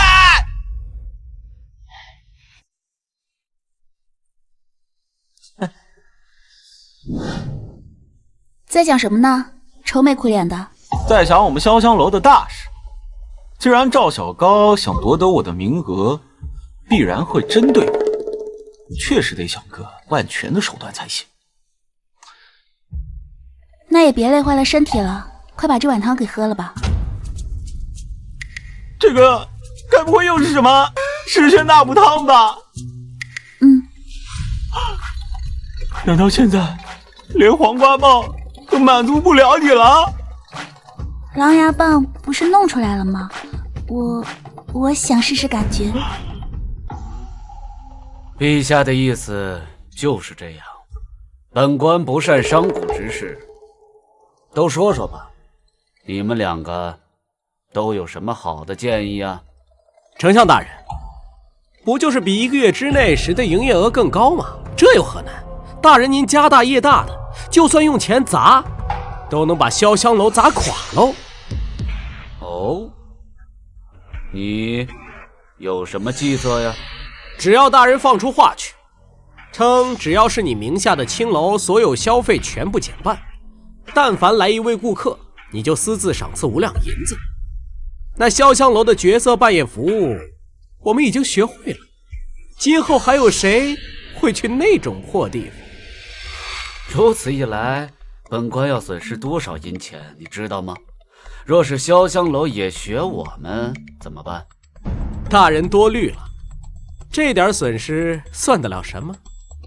等我们拿下了加盟店的名额，跟我们日后赚的钱财相比，那就是9牛1毛啊！更何况，那区潇湘楼拿什么跟大人您比？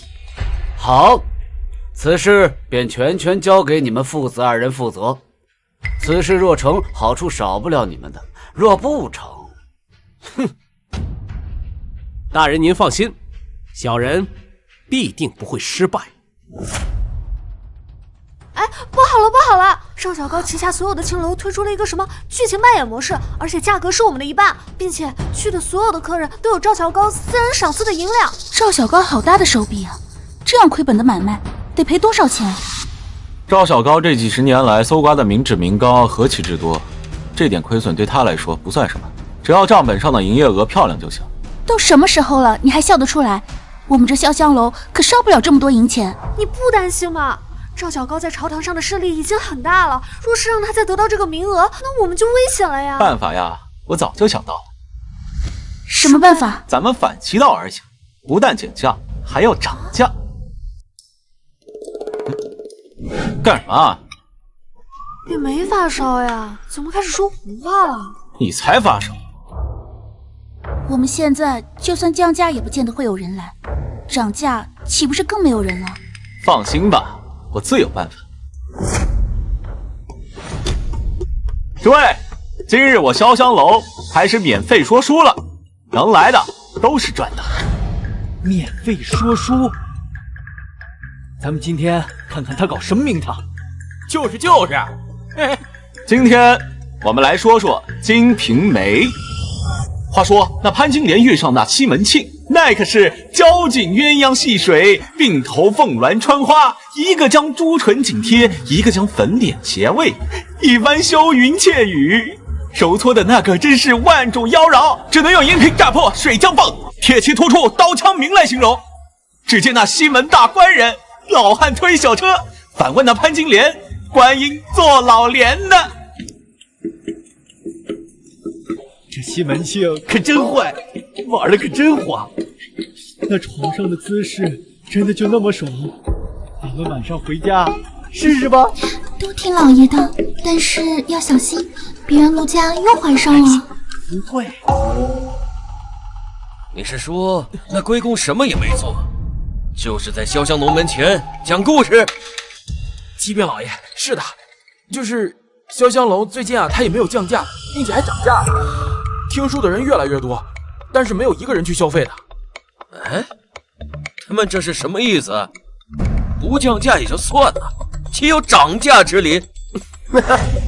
爹，想必是那奴才自知无力回天，已经放弃了。咱们家大业大，靠的可是赵大人，他们呀势力庞大，那潇湘楼啊死定了。原来如此。那咱们就不去管他了。现在有这个局面，多亏了我儿的妙计啊！爹，过奖啊！我儿有大贤之资。都这个时辰了，这叶大当家的怎么还没出来啊？就是啊！哎呦，自从昨日啊听了叶大家讲的《素女经》，我感觉我又重振雄风了。哎，你别说，昨晚上我按照书中做了一做，效果呀是立竿见影。哎呀，大家久等了。今天大家想听些什么呀？素女经，素女经，我们要听素女经。对，好，素女经。那我今天就讲些干货给大家听一听。素女经第32节，出而不泄的妙用。所谓一动不泄，则气力强；再动不泄，耳目聪；三动不泄，病消亡；四动不泄，神未安；五动不泄，血脉长；六动不泄，那腰力长。强啊，强啊！哎，这小色狼从哪里学的那么多淫秽知识啊？是不是你们潇湘楼给教的？不是，我们虽是青楼，可是也不会弄这些事情啊。难怪这小色狼这么强大。原来这十动不泄是这样的天人境界啊！哎，房中之术，阴阳交合，竟如此博大精深呐！是在下坐井观天了。诸位，我今天所说的延时养生之法，充其量只算是心法，短期内无法见效。我这里有一奇物，不知道大家想不想看一看呀？想看呐！好，那么诸位请上眼。这是何物？这是何物啊？怎么上面还有刺儿啊？此物名为狼牙棒，效用和鱼鳔、猪膀胱、羊肠等差不多，但是却没有鱼鳔之流的腥味，完全不会影响闺房情趣和氛围。和鱼鳔相比，也更加的干净卫生，能有效的预防花瘤等疾病。叶大当家所言当真？当真。世上竟有这种神物啊！若有此物啊，那做那种事的时候，体验感岂不是直线上升吗？有，此物的作用还不止如此啊！哦，还有何等功能啊？仅仅是没有腥臭味儿，这一点就已经价值100银100两了。若还有别的功效，那岂不是价值连城啊？还有什么效果？还请叶大家告知啊！若是有一物无需内服，没有任何味道，便能够延长时间，同时增加男性的功能，让女性也可以更好的体会到床笫之欢。诸位觉得怎么样啊？若说增强男性功能，我倒是可以相信。你说增强女性的体验，又该如何做到啊？诸位，请试一看。看到上面的尖刺了吗？哎呦，原来如此！敢问叶大当家，此物该从何处获取啊？产量不大，因此名额有限，只能卖给来我潇湘阁内消费的顾客。若是各位感兴趣的话，可以来我潇湘楼内购买。买，我买啊！王爷，不好了！何事这么惊慌失措的？那个潇湘楼现在人满为患啊！怎么会这样？听说潇湘楼最近呢发明了一个新的东西，叫狼牙棒。这个东西啊，老百姓为了去买它呀，都已经把潇湘楼的门槛都挤爆了。然后现在百姓都已经疯魔了。狼牙棒那是何物啊？狼牙棒它好像是增强男人的一些功能的，听说有诸多奇效，小的也不知道它有什么功能。想办法去弄一只狼牙棒来。老夫看看是否这么神奇。是。别藏了，拿出来吧。这就是你们说的那个狼牙棒吧？这么说你也去潇湘楼里消费过了？爹，这不能怪我呀，只能怪这个狼牙棒太好用了。你这逆子竟敢资敌！对不起，我知错了。把狼牙棒交给为夫，我今天晚上去跟你四姨娘试一试。爹，这狼牙棒可是限购的，我都花了好大功夫才买到的。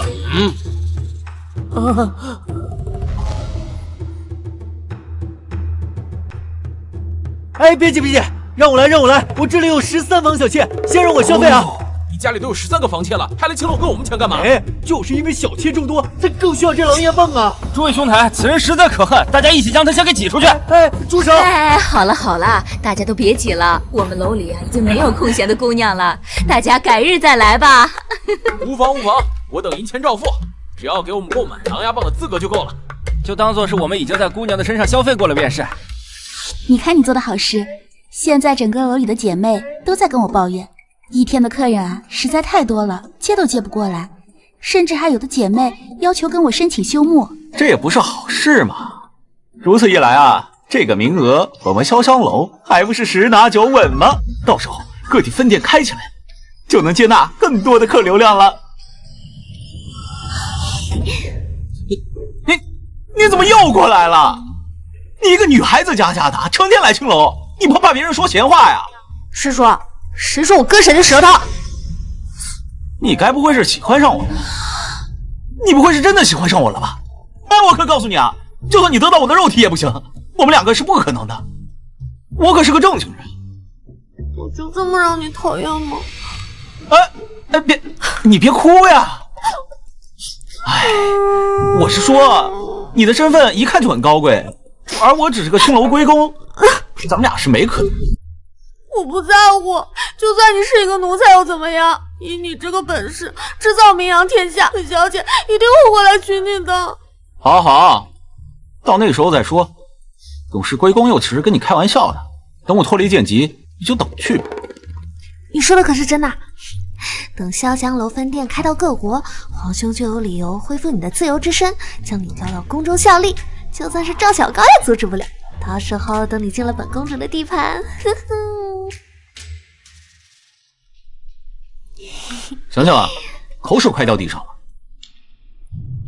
我这次来是想告诉你，赵小高已经和其他各国青楼使者已经在联系了，不知道又在密谋些什么鬼点子。放心吧，兵来将挡，水来土掩。不知丞相唤我等前来有何要事？你们三国把各自国家青楼的花魁翘楚都带了过来，想要偷师潇湘楼。老夫麾下也有不少青楼啊，你们可以去看看。好，本公主可是听说潇湘楼新出了一款名叫狼牙棒的产品，如今每日都是人满为患，反倒是丞相的青楼无人问津。哎，小玩意儿罢了。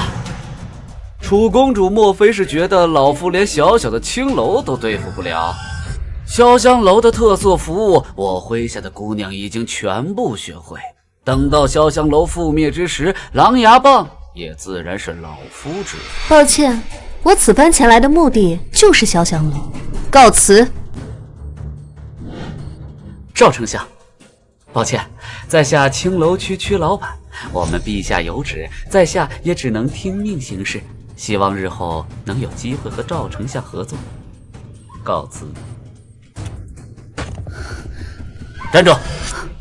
他们能走，你可不能走啊！丞相，这是什么意思？我要你们西域女子加入老夫的青楼，来吸引顾客，包括你。想必像你们这样的西域美人，一定会有不少人愿意前来。尤其是你这种身份高贵的公主。大人英明，如此一来，就算叶晨有这个狼牙棒也没用啊！大人说笑了，我等前来是来偷师学艺的，还请丞相大人不要为难我们。若是丞相大人没有要事，小女子就先告辞了。站住！他们两个分别来自于大楚和大周，一个我大夏惹不起，一个鞭长莫及。但是你们月支不同，如今玉门关文兵30万，只要老夫一道军令，你们西域36国顷刻间便灰飞烟灭。月支公主，真的不再考虑一下吗？你卑鄙！这次要是再失败的话，你们王府也就没必要存在了，明白吗？请大人放心，这次绝对不会让您失望。诸位，我们这儿新推出了一众西域美女，看看这身姿，这容颜，这舞蹈，极品中的极品啊！哎呀，这西域美女别有风味，别有风味啊！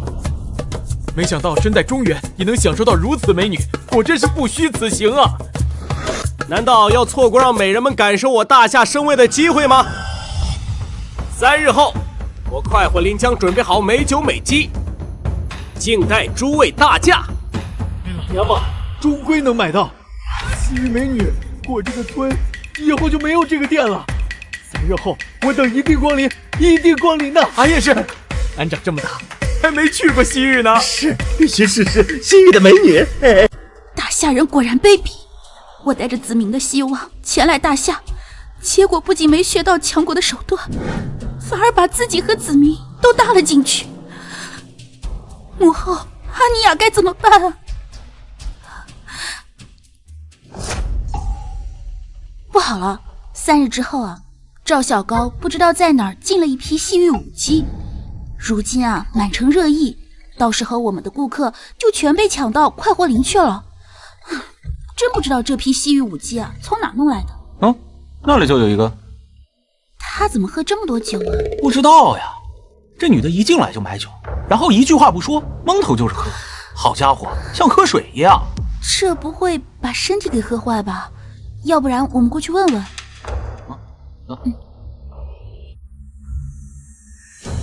你别管我，让我喝。这位昔日来的美女啊，发生什么事情了？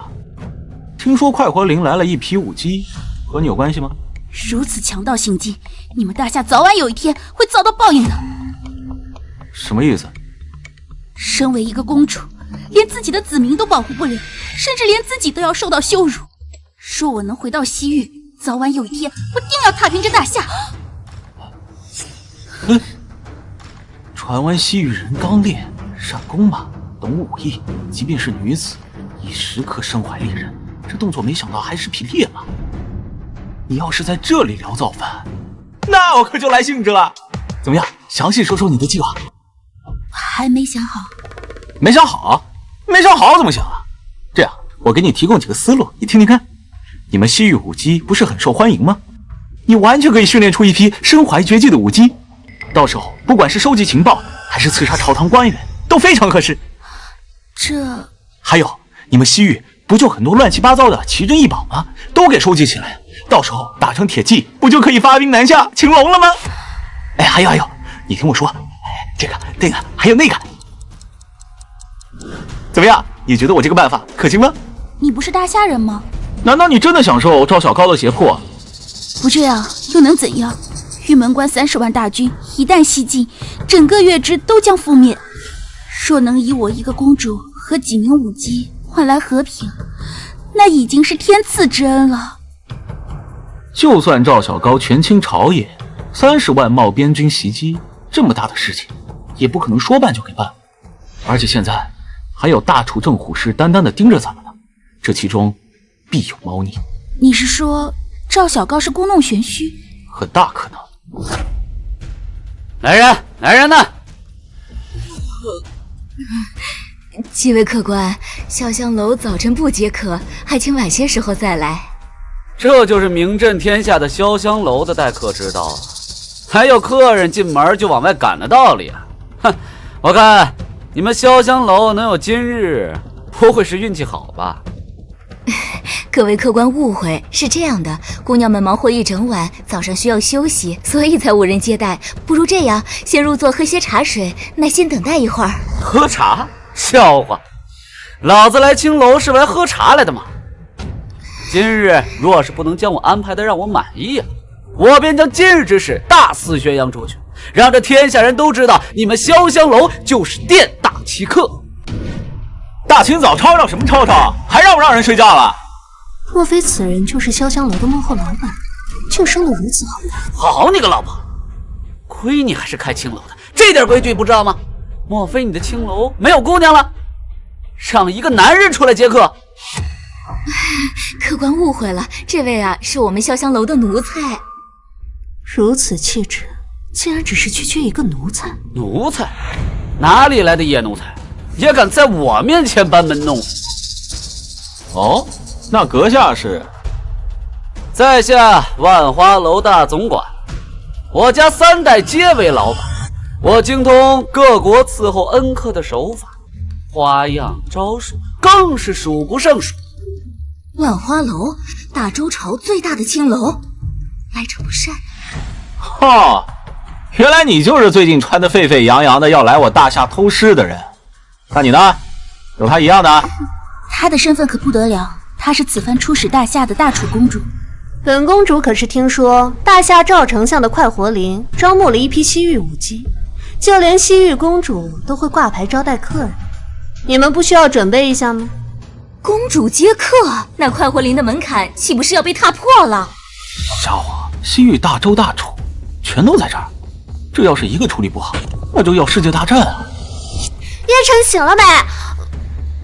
所以你们一个是大周来偷师的总管，另外2个是大楚和月之来学艺的公主。总而言之，你们都是有求于我潇湘楼，对吧？既然如此，那我们就来加盟制度吧，谈早晚的事。笑话！要不是你潇湘楼运气好，不知道用了什么手段，才有了今日的成就。不然就凭你这个半吊子奴才，也敢在我面前放肆？你们知道加盟是什么东西吗？不知道。既然你们都知道胜负未分，那还来我潇湘楼干嘛？我打听到的，你这里有《金瓶梅》《素女心经》这种好东西，那西域的舞姬我又请不到。没错，本公主只是想替母后寻一些讨父皇欢心的东西。你们这儿的东西，赵丞相那可没有。算你们有眼光，赵狗算个屁，怎么能跟叶晨比？那你呢？你又是来干嘛的？西域和中原的商务断绝，我要学会潇湘楼的东西，回去西域吸引各国商户，重启丝绸之路。那你干嘛还帮他？赵丞相那些西域武姬就是你带来的吧？他用玉门关30万大军威胁我，我不得不从啊！别理他，把你那些武姬带回来吧。说的轻巧，依我看，你是想趁大夏和西域开战，然后大楚坐收渔翁之利吧？你怎么这般不识好歹？放心吧，西域只要岁贡不断，就不是我们大夏的敌人。虽然那赵狗权倾朝野，但是戍边大军可不是他手动就能动的。姑娘是……他家官面上的关系可硬得很，可以直打天听。那就好，那我就放心了。那我就去把那些武姬都撤回。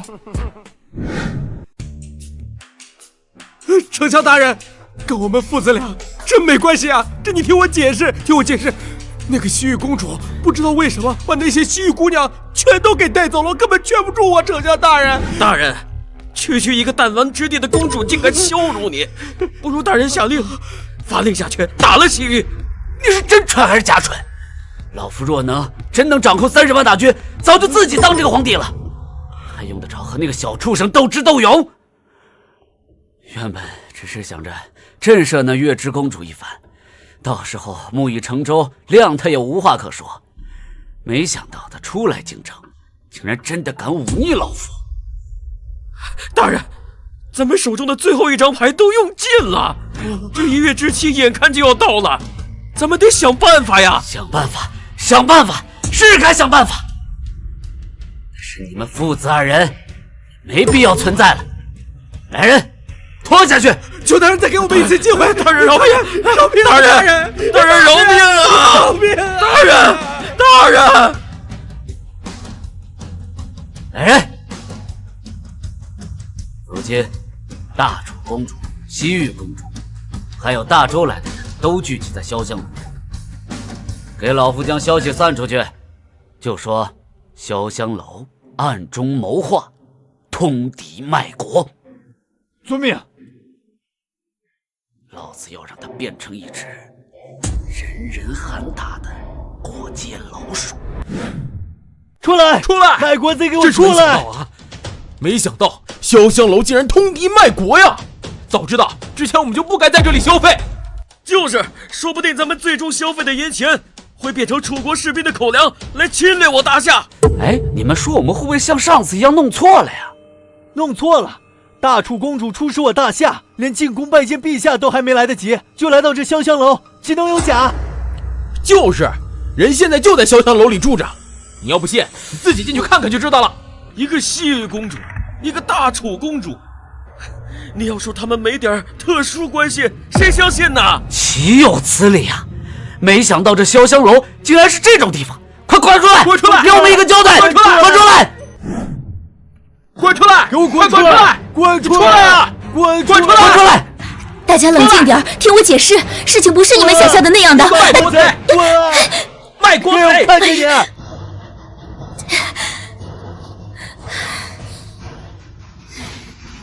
这肯定是赵狗指使的。现在我们犯了众怒，成了百姓的眼中钉、肉中刺，他们都不听我们解释，这可怎么办啊？既然那赵狗敢直接掀桌子，那就代表他确实已经穷途末路。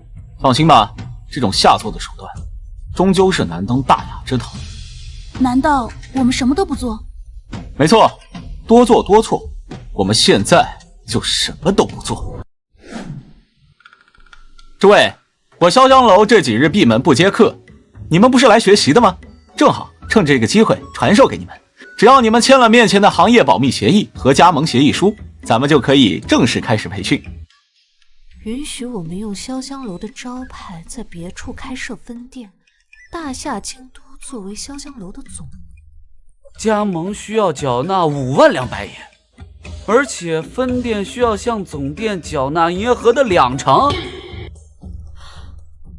仅是加盟费就要5万两，你们什么都没做，却要营业额的2成，凭什么？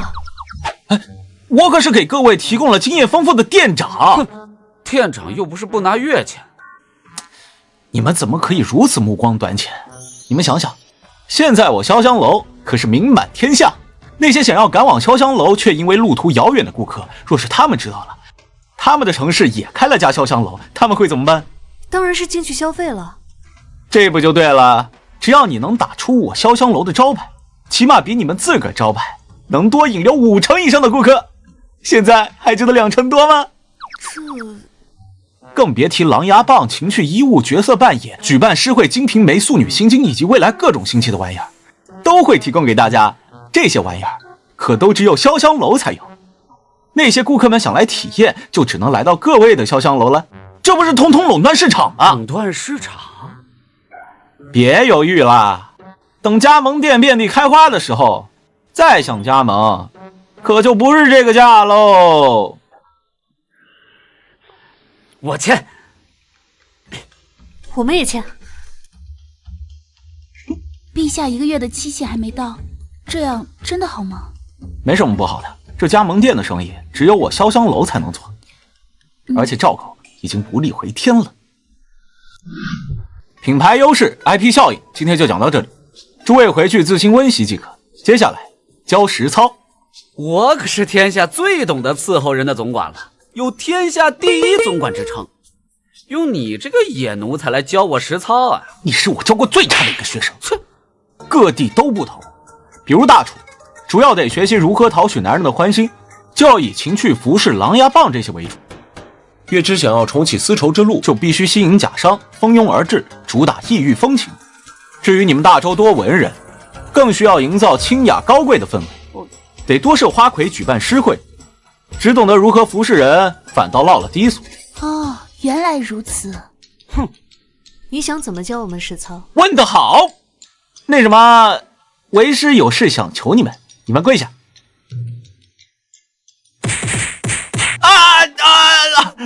说吧，你到底想干什么？我打算举办一次多国联合模特走秀选美时装周，一举把我们潇湘楼彻底给打响。名字我都想好了。什么名字呀？就叫维多利亚的秘密。维多利亚的秘密？哦，就是叫这个，好像是什么多国联合的模特走秀时装周。模特走秀？这都什么跟什么呀？小奴也不知道。该死的小畜生！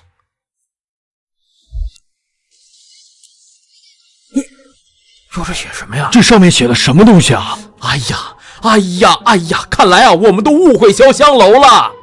哎啊，绝不可能！如今这大楚公主就在这潇湘楼内，这都已经被证实过的东西，不能作假。看来兄台有所不知啊，大楚公主的确是在潇湘楼内，但潇湘楼并不如传言所说的那样通敌叛国，而是正在举办多国联合模特走秀时装周啊！这都什么跟什么呀？我怎么听不明白？听说潇湘楼邀请了大周大楚2大美女，还有西域最美的歌姬舞女，以及我大夏潇湘楼琴棋书画4大魁首，3日之后争奇斗艳，持续1周。只要拍卖到资格，就可进入潇湘楼观看，还可以投票给自己最爱的美人，祝她享受花魁之位呀！难道我们真的错怪潇湘楼了？他们躲在楼里捣鼓这几天，竟然是为我等谋福利，自开天辟地以来头一遭啊！是啊，我们大夏百姓有福了，能够欣赏到各种千秋各样的美女，此生无憾呐！愿大家之功造福我大夏百姓，理当配享太庙。哎，不说了，观看名额不多，我要先去抢一个了。我也要去，我也要去。亮相吧，我的宝贝们！来啦！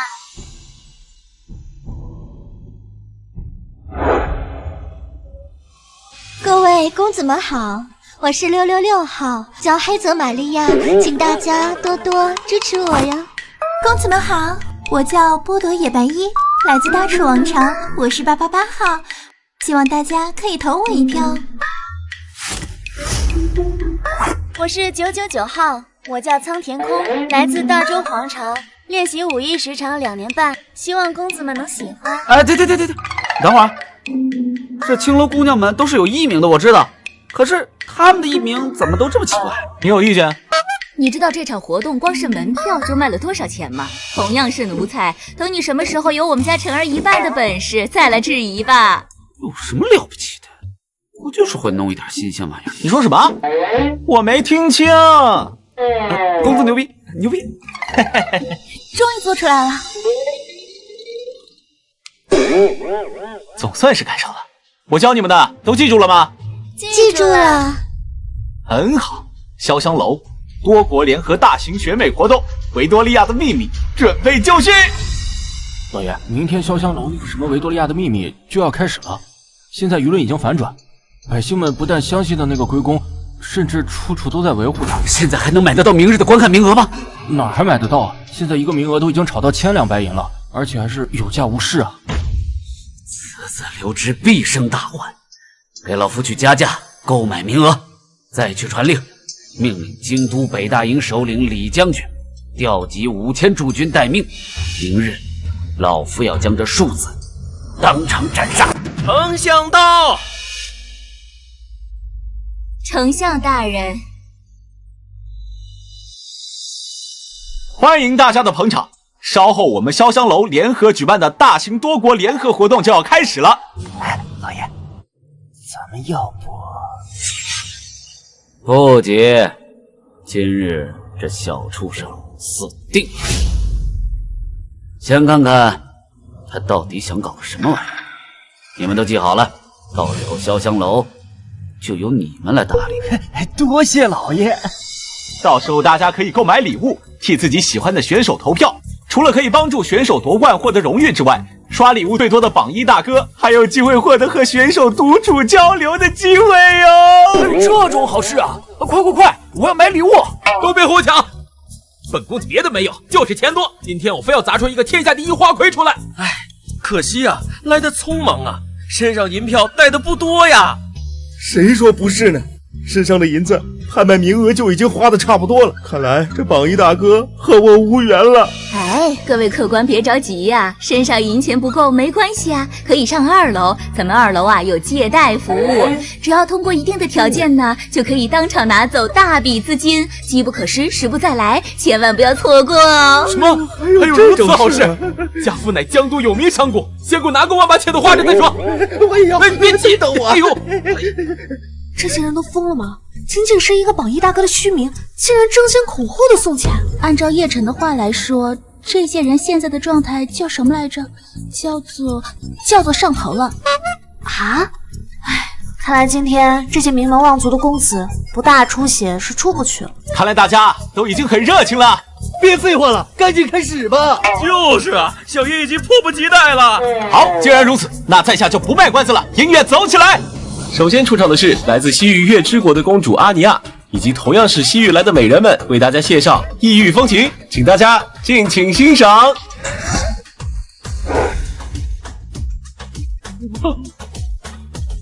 哎，好。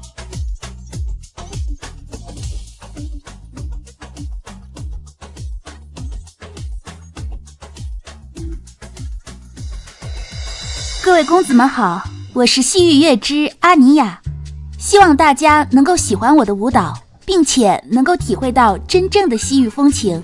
我是阿尼亚，我为西域代言。好啊！这什么？这谁教给他的？叶晨教的呗，说是打什么广告，提前为西域引流，为日后开拓西域旅游市场做准备。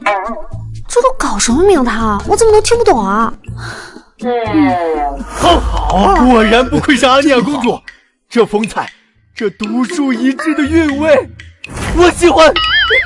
别拦我，都别拦我！今天我必须成为阿尼亚公主的入幕之宾。哎，就你，哼！你家虽然3代经商，上路却还是受困，住在这区区3郡之地。哼！阿尼亚公主的榜一大哥，我当定了。我就不信了。这是我刘家的3代基业，家里的店铺、房契和各种产业，我志在必得。就这，看看这是什么？这个是我大夏太祖皇帝贴身佩戴的极品翡翠戒指。当年本公子先祖救驾有恩，才被太祖皇帝赏赐，当做传家宝传到了本公子手里。光这1枚戒指的价值，你猜多少？价值1座城池。今日这榜一，非本公子莫属。我说的，先帝复生也没用。静怡，让姐妹们把东西都收了。感谢各位客官，玩得开心啊！先祖所赐的极品翡翠戒，本公主当年找了数年都一无所获，如今为了争风吃醋就给用掉了。等会儿，东西到了叶晨的手里，叶晨又马上要嫁给本公主，那以后叶晨的东西就都是本公主的喽。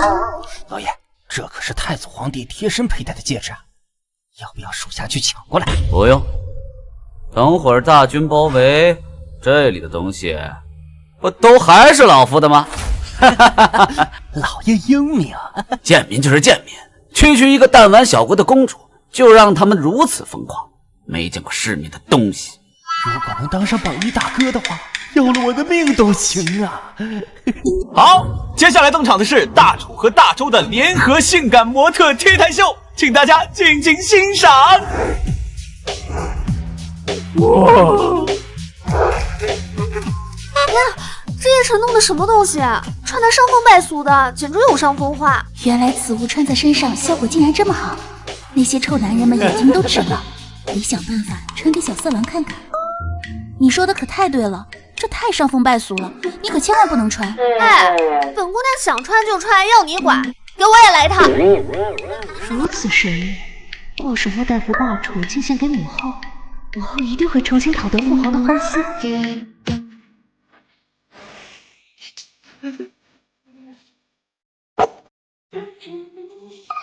公子们好，我是888号，我叫波朵野白衣，来自大楚王朝，希望大家可以投我一票。波朵野白衣，我爱你！这是穿着什么衣物？在下怎么没见过？看上去有种朦朦胧胧的神秘色彩，实在是太魅惑了。我是999号，我叫苍田空，来自大周皇朝，练习武艺时长2年半，希望各位公子们能够喜欢我接下来的这段表演。表演？什么表演？练习时长2年半，好家伙，突然莫名的激动起来了。此舞名为飞天。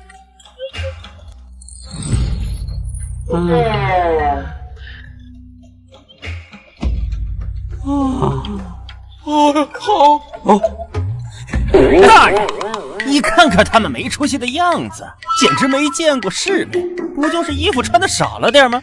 简直丢我们大夏的脸。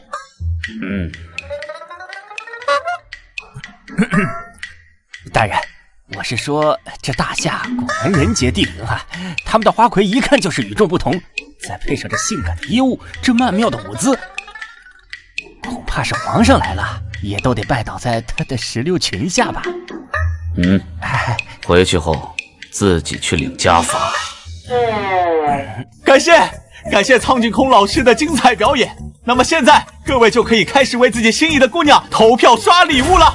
我要给黑泽玛利亚投上一票。黑泽玛利亚是很好，但是比得过练习时长2年半的苍田空吗？那曼妙的身姿，那曲线，那若隐若现的感觉。你是蠢货吗？苍天空的人气和热度不下于雪域公主，与其在她身上厮杀，不如退而求其次呢。的确，苍天空的确是怯弱者的禁区，但又怎能架得住我王富贵呢？王富贵，大夏首富王有才的独子，这下完了，苍天空的榜一非他莫属了。我不管，我要，我全要。梭哈，一次性梭哈，全梭哈！好，这位公子霸气有魄力。你还在外面开赌场了？可能是说书的时候让他听去了吧。看看我抢人，不是我吹牛，本公子家财万贯，冬天都是用银票烧炭取暖，我倒要看今天谁敢跟本公子抢人。是吗？什么时候卑贱的商贾也敢在京城这么硬气了？你又是何人，竟敢对本公子这样说话？赵小高，他怎么回来？嘿呦，我家老爷可是大夏丞相，整个大夏一人之下，万人之上。苍天空，老夫看上，无论榜一打少多少银钱，我都比他高出10两银子。我话讲完了。谁赞成？谁反对？你这样做，我们很难办呀。难办，你别办了！小杂种，当年老夫屠了整个镇北王府，唯独剩下你。原本是想留着你做勇士的奴才，卑微的活在世界上，丢尽镇北王的脸。没想到你倒有些本事，让潇湘楼变成了现在这个样子。饮点酒你是心高气傲，和我作对你是生死难料啊！小赵，我给你面子叫你一声丞相，不给面子我让你直接入土。好，今日你潇湘楼一个都别想活。传令，潇湘楼叛乱，让李将军率领北大营速来平叛。遵命。哟，这不是赵丞相吗？赵丞相今天也是来这潇湘楼里寻欢作乐的，好眼光，好眼光呢！李将军，你不在军营待着听候调遣，竟敢擅自离手来这烟柳之地，可知该当何罪？本将军可是奉陛下之命前来护卫楚国公主安危，倒是你呀，赵丞相，你擅自调动军队，这恐怕符合规矩吧？老夫一生行事，何须向他人解释？怎么回事？陛下怎么会突然把他调来这里？又怎么会为了区一座潇湘楼就和老夫翻脸？李将军，这老贼今天敢私下调兵，明天就敢造反呐！京城有你这等绝世名将镇守，他根本就不给你面子，他这是。李将军，真的要背叛老夫不成？谁给你的胆子？要知道，就算是陛下，也未必能护得住你。这个天下始终姓刘。太平公主，你怎么会在这儿？太平公主果然太平。叶晨乃是本公主的夫婿，是大夏驸马，当众谋害驸马爷。赵丞相，你是想要谋反吗？这龟公居然是驸马！我说呢，无论诗词歌赋，还是这些新奇玩意儿，岂能是一个小小的奴才能够想到的？原来做奴才能有这么大的前景吗？这哪是奴才啊，这简直是奴中之皇啊！也是，我悟了，我终于悟了。赵丞相，你是想要谋反吗？好，给老夫等着！让开！这是怎么回事？所以你是说赵狗和狗急跳墙？不错，这么长时间没动静，我怀疑他在憋一波大的，所以我想拜托你用官面上的关系弄清楚他到底想干什么。没事儿，包在我身上。所以你们早知道赵小高会来，就提前做好了布置。不错，皇兄可是付出了很大的代价才说动李将军的呢。原来你是公主，怪不得上次叶晨遇害的时候，公主府的人会来。你怎么一点都不惊讶？因为你的演技实在是太差了。圣旨到，叶晨接旨。奉天承运，皇帝诏曰：命潇湘楼叶晨即刻入宫面圣，不得有误。钦此。皇帝怎么会突然想起宣我入宫？叶晨接旨，吾皇万岁万岁万万岁！陛下怎么会突然宣你入宫？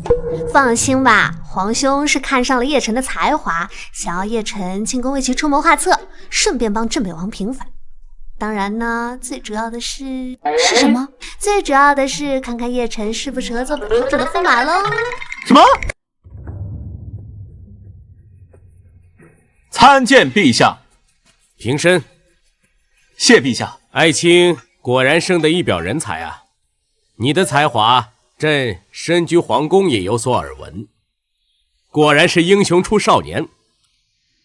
陛下过奖了，草民那些微薄之术和陛下相比啊，不值一提。哎，爱卿不可妄自菲薄。当年镇北王一事，朕已经查明，如今朕准备择日替老镇北王一家翻案，以此昭告天下，来恢复爱卿的身份。啊，此言当真？当然。不过如今乃多事之秋，爱卿若是愿意做一个驸马，来朝堂辅佐朕就好了。你说呢？这是给我上眼药呢？阿子还没一撇，就想把我整个人给打包带走。呸！这陛下，这个不是草民不愿意，实在是赵丞相那边。爱卿且放心便是。如今这京城东南西北4营城防军，北营和东营皆归顺朝廷。等时机成熟，朕便一举拿下赵小高这个佞臣。到时候，朕和你这个驸马携手来还大夏一个朗朗乾坤。原来当皇帝的画大饼都这么厉害吗？如今我有潇湘楼在手，虽不说富可敌国，也算是富甲一方。这个驸马爷，谁要当谁当去。老爷，那小皇帝对我们动手了，除了北营以外，就连咱们安插在东营的探子也全都被拔出了。你说什么？该死，真是好手段！故意将老夫吸引到潇湘楼，悄无声息地将北营、东营拿下了。哼，这样以为老夫就没有办法了吗？将边疆部防图给大楚送去。这一旦大楚拿到边疆部防图，必定会举国入侵啊！到时候生灵涂炭，不知道死多少人呢。成大事者不拘小节，无非是死些贱民罢了。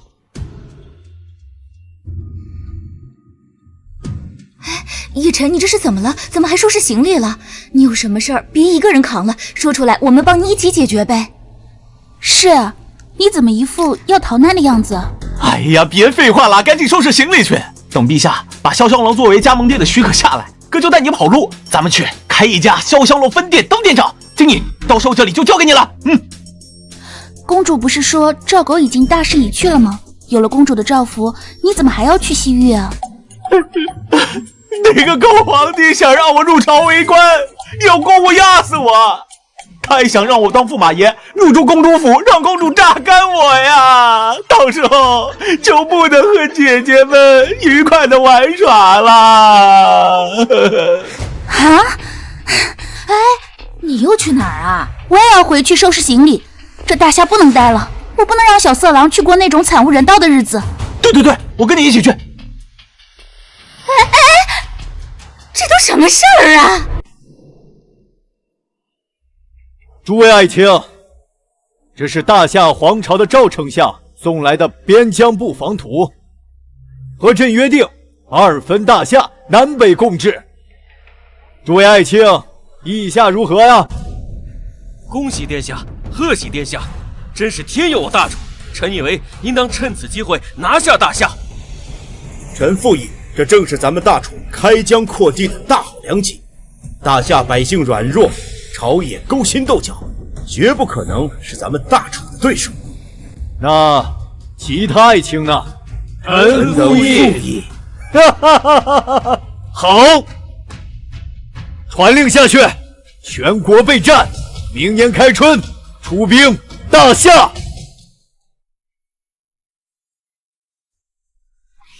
哎，皇兄，赵小高那个佞臣最近有什么举动没？他最近安安静静的待在府中，倒是没搞什么事情。肯定是害怕了，不过这样也好，等准备妥当之后就一举拿下，这样叶晨就可以嫁到我公主府来了。可以不嫁吗？啊？你说什么？嫁，我嫁还不行吗？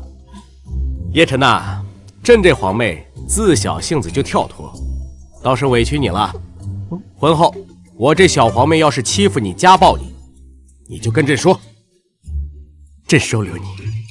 到时候我早就跑路了，嫁到公主府，家暴我，你们两个小屁吃。陛下，陛下不好了，边疆布防图不知道被谁给泄露出去了。大楚如今举国备战，准备和咱们大夏开战了。什么？快，召集百官议事。是。叶晨，你也去啊！快去！大家都收到消息了吧？来，都说说吧。如今大楚想要掀起战争，对于此战，诸位爱卿有什么可以教朕的？陛下，臣认为边疆布防图泄露一事，定是朝中有人通敌卖国，当务之急是揪出此人。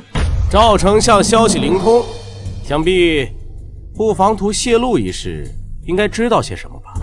臣愚钝，并不知晓此事。十有八九就是这个老东西干的了，还以为他已经在等死了，没想到还搞了一波大的，可惜没证据。此事暂且搁置起来吧。来吧，大家都商议一下，对于此战，大家该如何应对？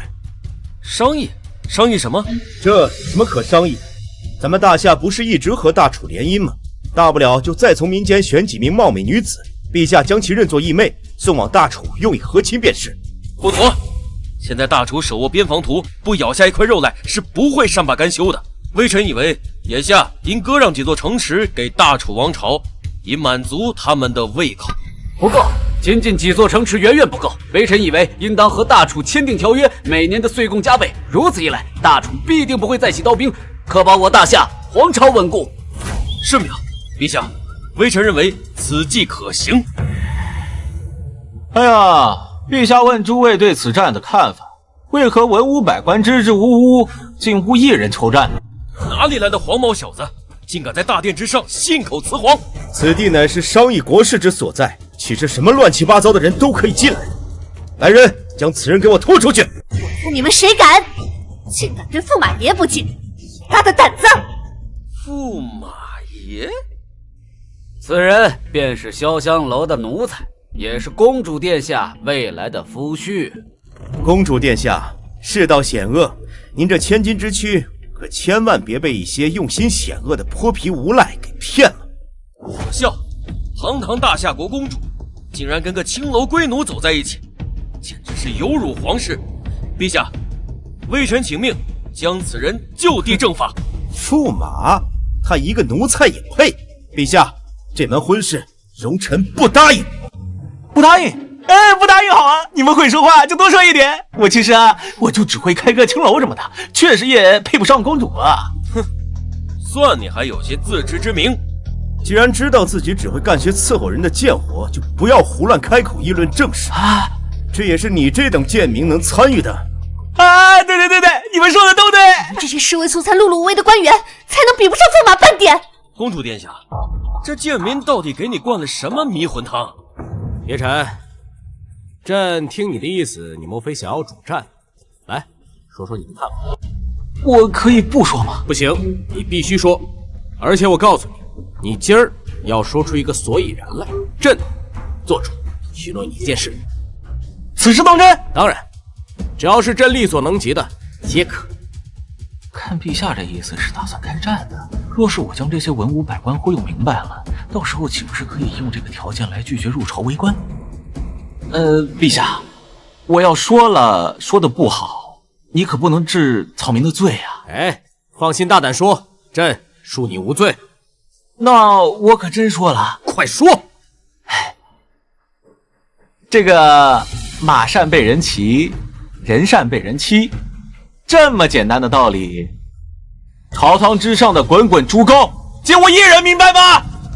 黄口小儿知道什么？大楚实力雄厚，百姓人人能征善战，又贸然开启战争，你知道要死多少百姓吗？我今天不给你们腿忽悠瘸了，算你们跑得快。我家中还未遭遇变故的时候，整个大夏最大的敌人便是北方的大楚皇朝，可是陛下却无能北征，只能求和。我痛苦的3天没有吃饭，当时我心中便暗自发下毒誓，要刻苦读书，日后报效国家，消灭一切大夏的威胁。唉，当年朕还是太子，朝中被赵小高只手遮天，朕有心劝诫父皇出兵，但赵小高不让。后来大楚的威胁越来越严重，甚至不再满足于和亲。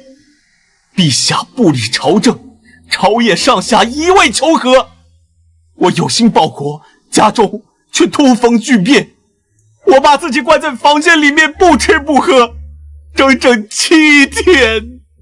那时候朕刚刚登基不久，有心出兵却手无兵权，有心整整7天没把你饿死。和亲岁贡，不断的求和退让，可最终换来了什么？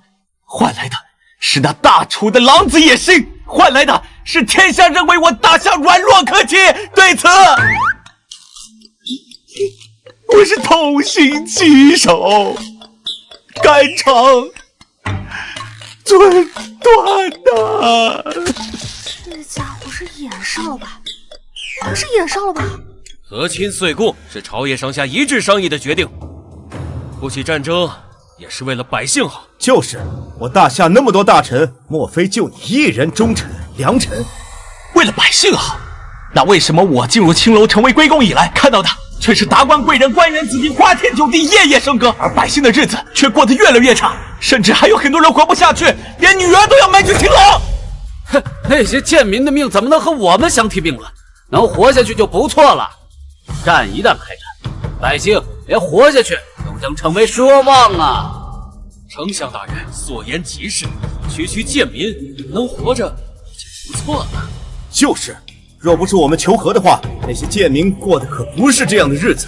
今日割5场，明日割10场，然后一夕安寝，其实4尽而楚兵诱之。若是求和真有用的话，那么大楚皇朝今日又怎会来攻？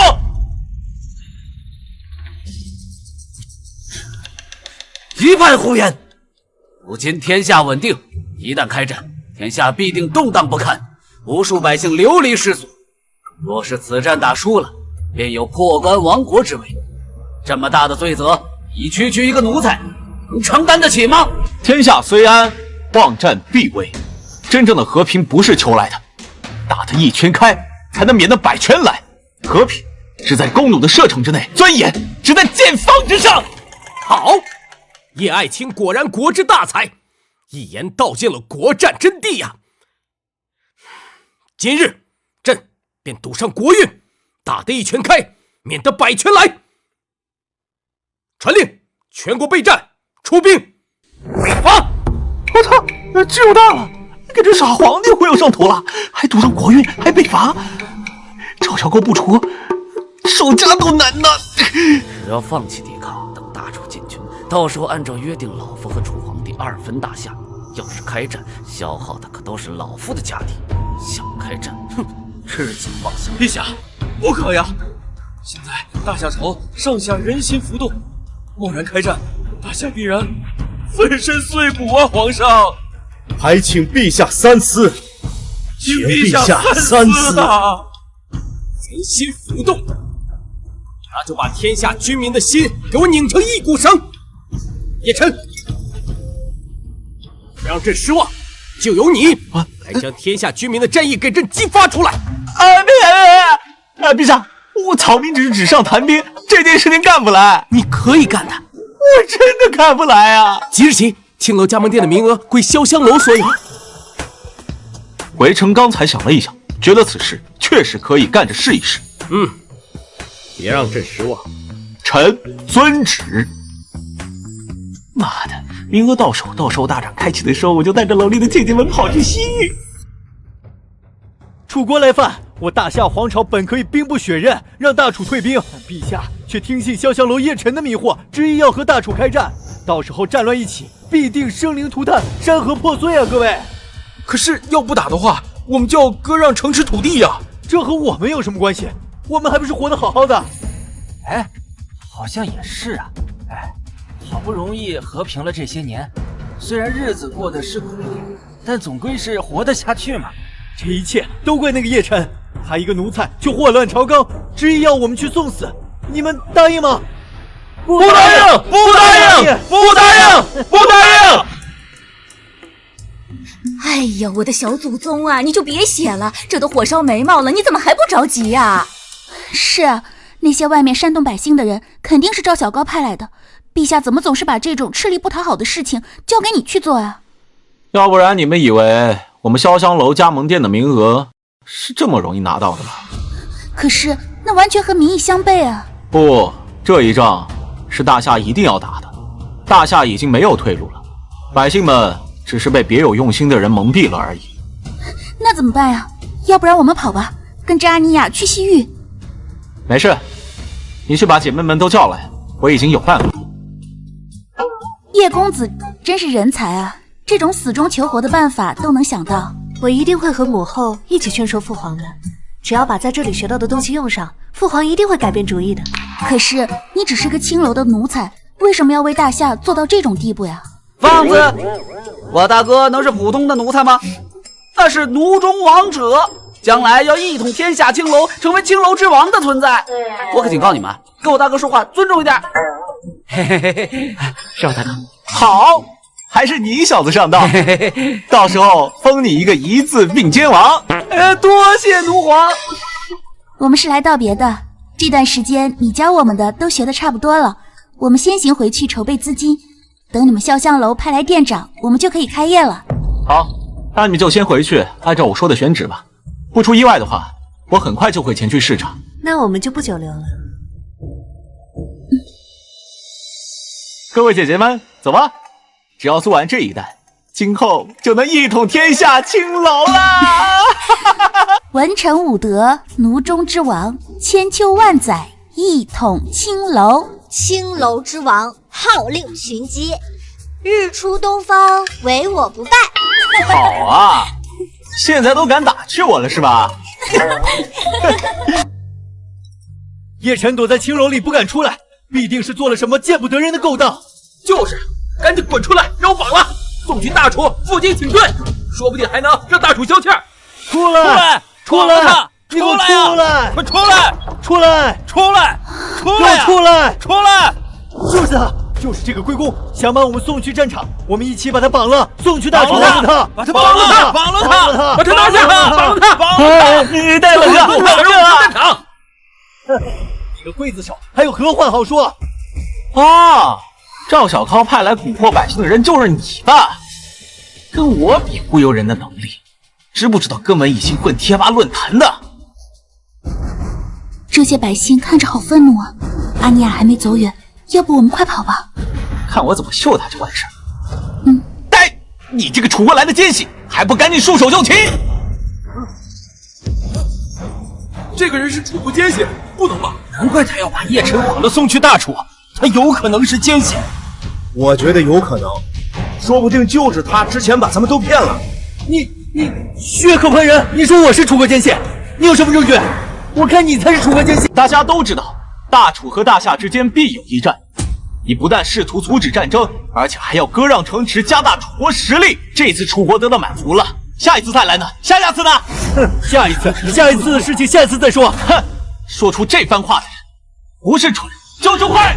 你说的是啊，对，就是这一仗如果我们不打，就得我们的后代去打。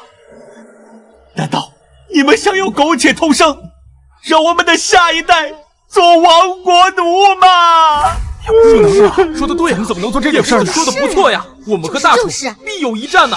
与其割让城池，岁贡和亲，让楚国实力大增，倒不如干一仗，与楚蛮子大服。说的好听，拿什么去打？我们和大楚实力悬殊，让我们去送死吗？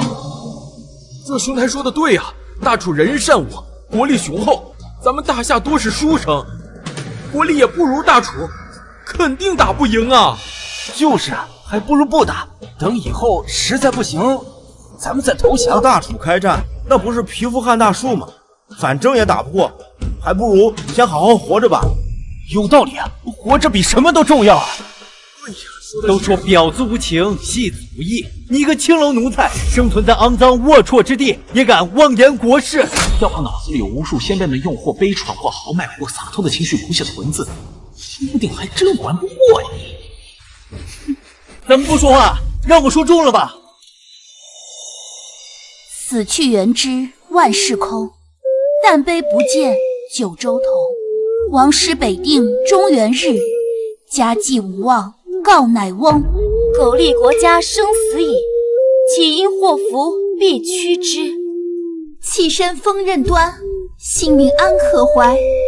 父母且不顾，何言自欲妻？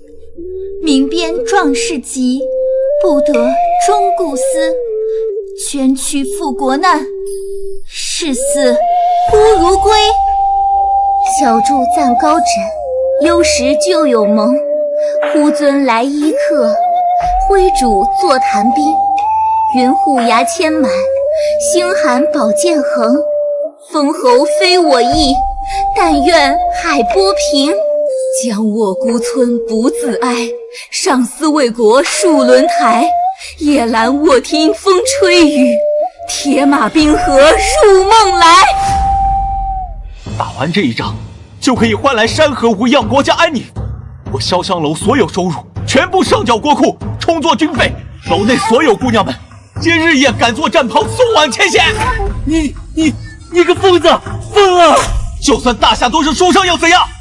我道书生无胆气，敢叫天地沉入海。就算身处龌龊之地又如何？谁说青楼皆薄幸，灵媒无畏含忠烈？没想到，就连青楼的奴才和歌姬都如此深明大义，枉我一生苦读圣贤书，我不如他远矣啊！是个杀猪匠，听不懂什么大义不大义的。我儿子才3岁，你不让我儿子活下去，我就打楚国。说得好，楚国欺人太甚，真当我大夏无人吗？朝堂之上，那群官老爷们儿只知道欺压百姓，只知道窝里横，外敌入侵的时候就只会求和装孙子，没骨气！我呸！啥也不管了，跟楚国拼了！拼了！此人身份可疑，必是楚国奸细，别让他跑了！杀了他！杀了他！我，此人是赵府的人，必定是赵狗派来的奸细。快说，赵狗派你来干什么？如实招来，否则我拿你祭旗！我说，赵丞相将边疆布防图送给了大楚皇帝，并和大楚皇帝约定2分大夏。赵丞相早就将大夏视为私有物，不想消耗国力和大楚开战。岂有此理！赵狗这个国贼！你这个狗东西，来蛊惑我！我差点害了大家，我真该死！如今我等该怎么办？诸位，可愿随我一同前去诛杀国贼？诛灭国贼！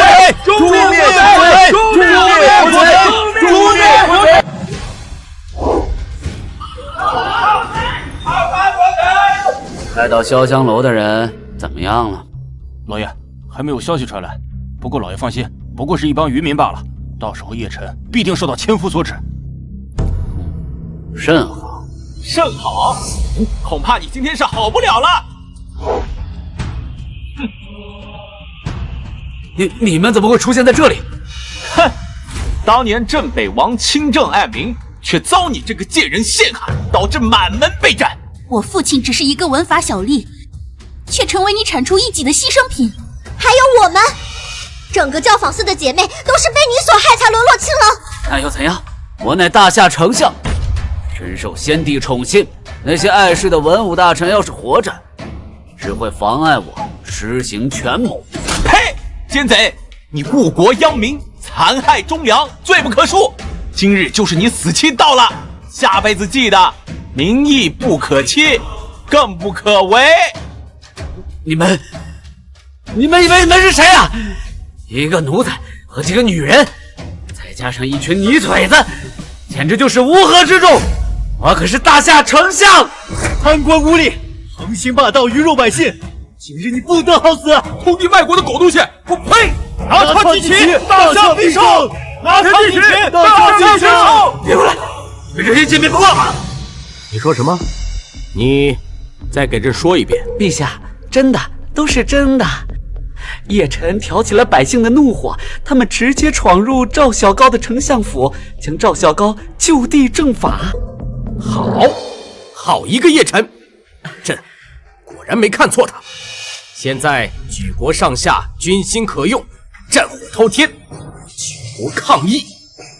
如若此战真的败了，那便是朕的无能。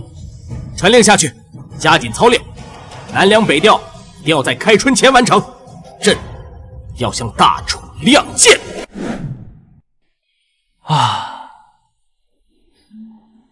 哎，你到底什么时候嫁给本公主啊？如今我潇湘楼的分店遍布各国，仅我大夏一国便有764家分店，每个月的收入抵得上国库1年的税收了。我好好的归公不当，我去当驸马，我傻吗？你不要以为你帮皇兄打赢了大楚，就可以不把本公主放在眼里。我告诉你，我这就去找皇兄，让他派人把你绑进皇宫。你去呗，不过我可告诉你，我潇湘楼分店的姑娘们加起来没有10万，也有8万。你想绑架我，得先问问他们答不答应。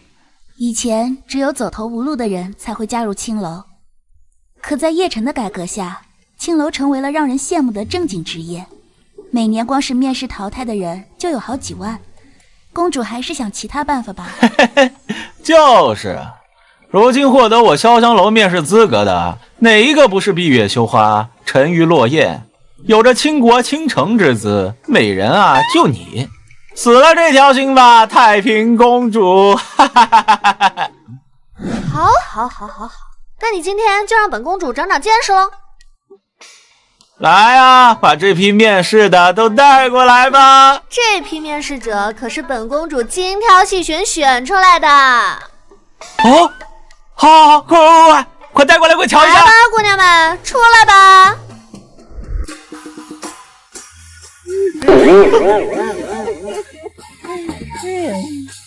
我操！别过来！别过来！公子，俺可是赶了10几里才赶到这里，我一定要面试成功。Come on baby， 俺是俺们部落最美的女人，在俺们部落没有比俺更好看的了，选俺呗！选我！记得选我！今晚我在城南客栈等你哦。好你个叶晨啊！朕让你入朝为官，你不同意也就算了，如今你还要掳走朕的公主！哎，朕下令让她回宫陪陪朕，她都不带搭理我的。你说怎么办？陛下，这也不能怪我呀。公主的性格你又不是不知道。我不管，你得补偿朕，知道吗？朕听说你那潇湘楼出了几个新奇玩意儿，这样，朕当几天皇帝。什么？朕呢，去当你那个奴才，怎么样啊？哎，算我怕了你。我等会儿回去就叫人进宫给陛下也弄一套出来。哼，这还差不多。听说我那个傻皇兄又想把皇位禅让给你，你又拒绝了？切，当皇帝有什么好的？他那3宫6院的，还不及姐姐们半分漂亮。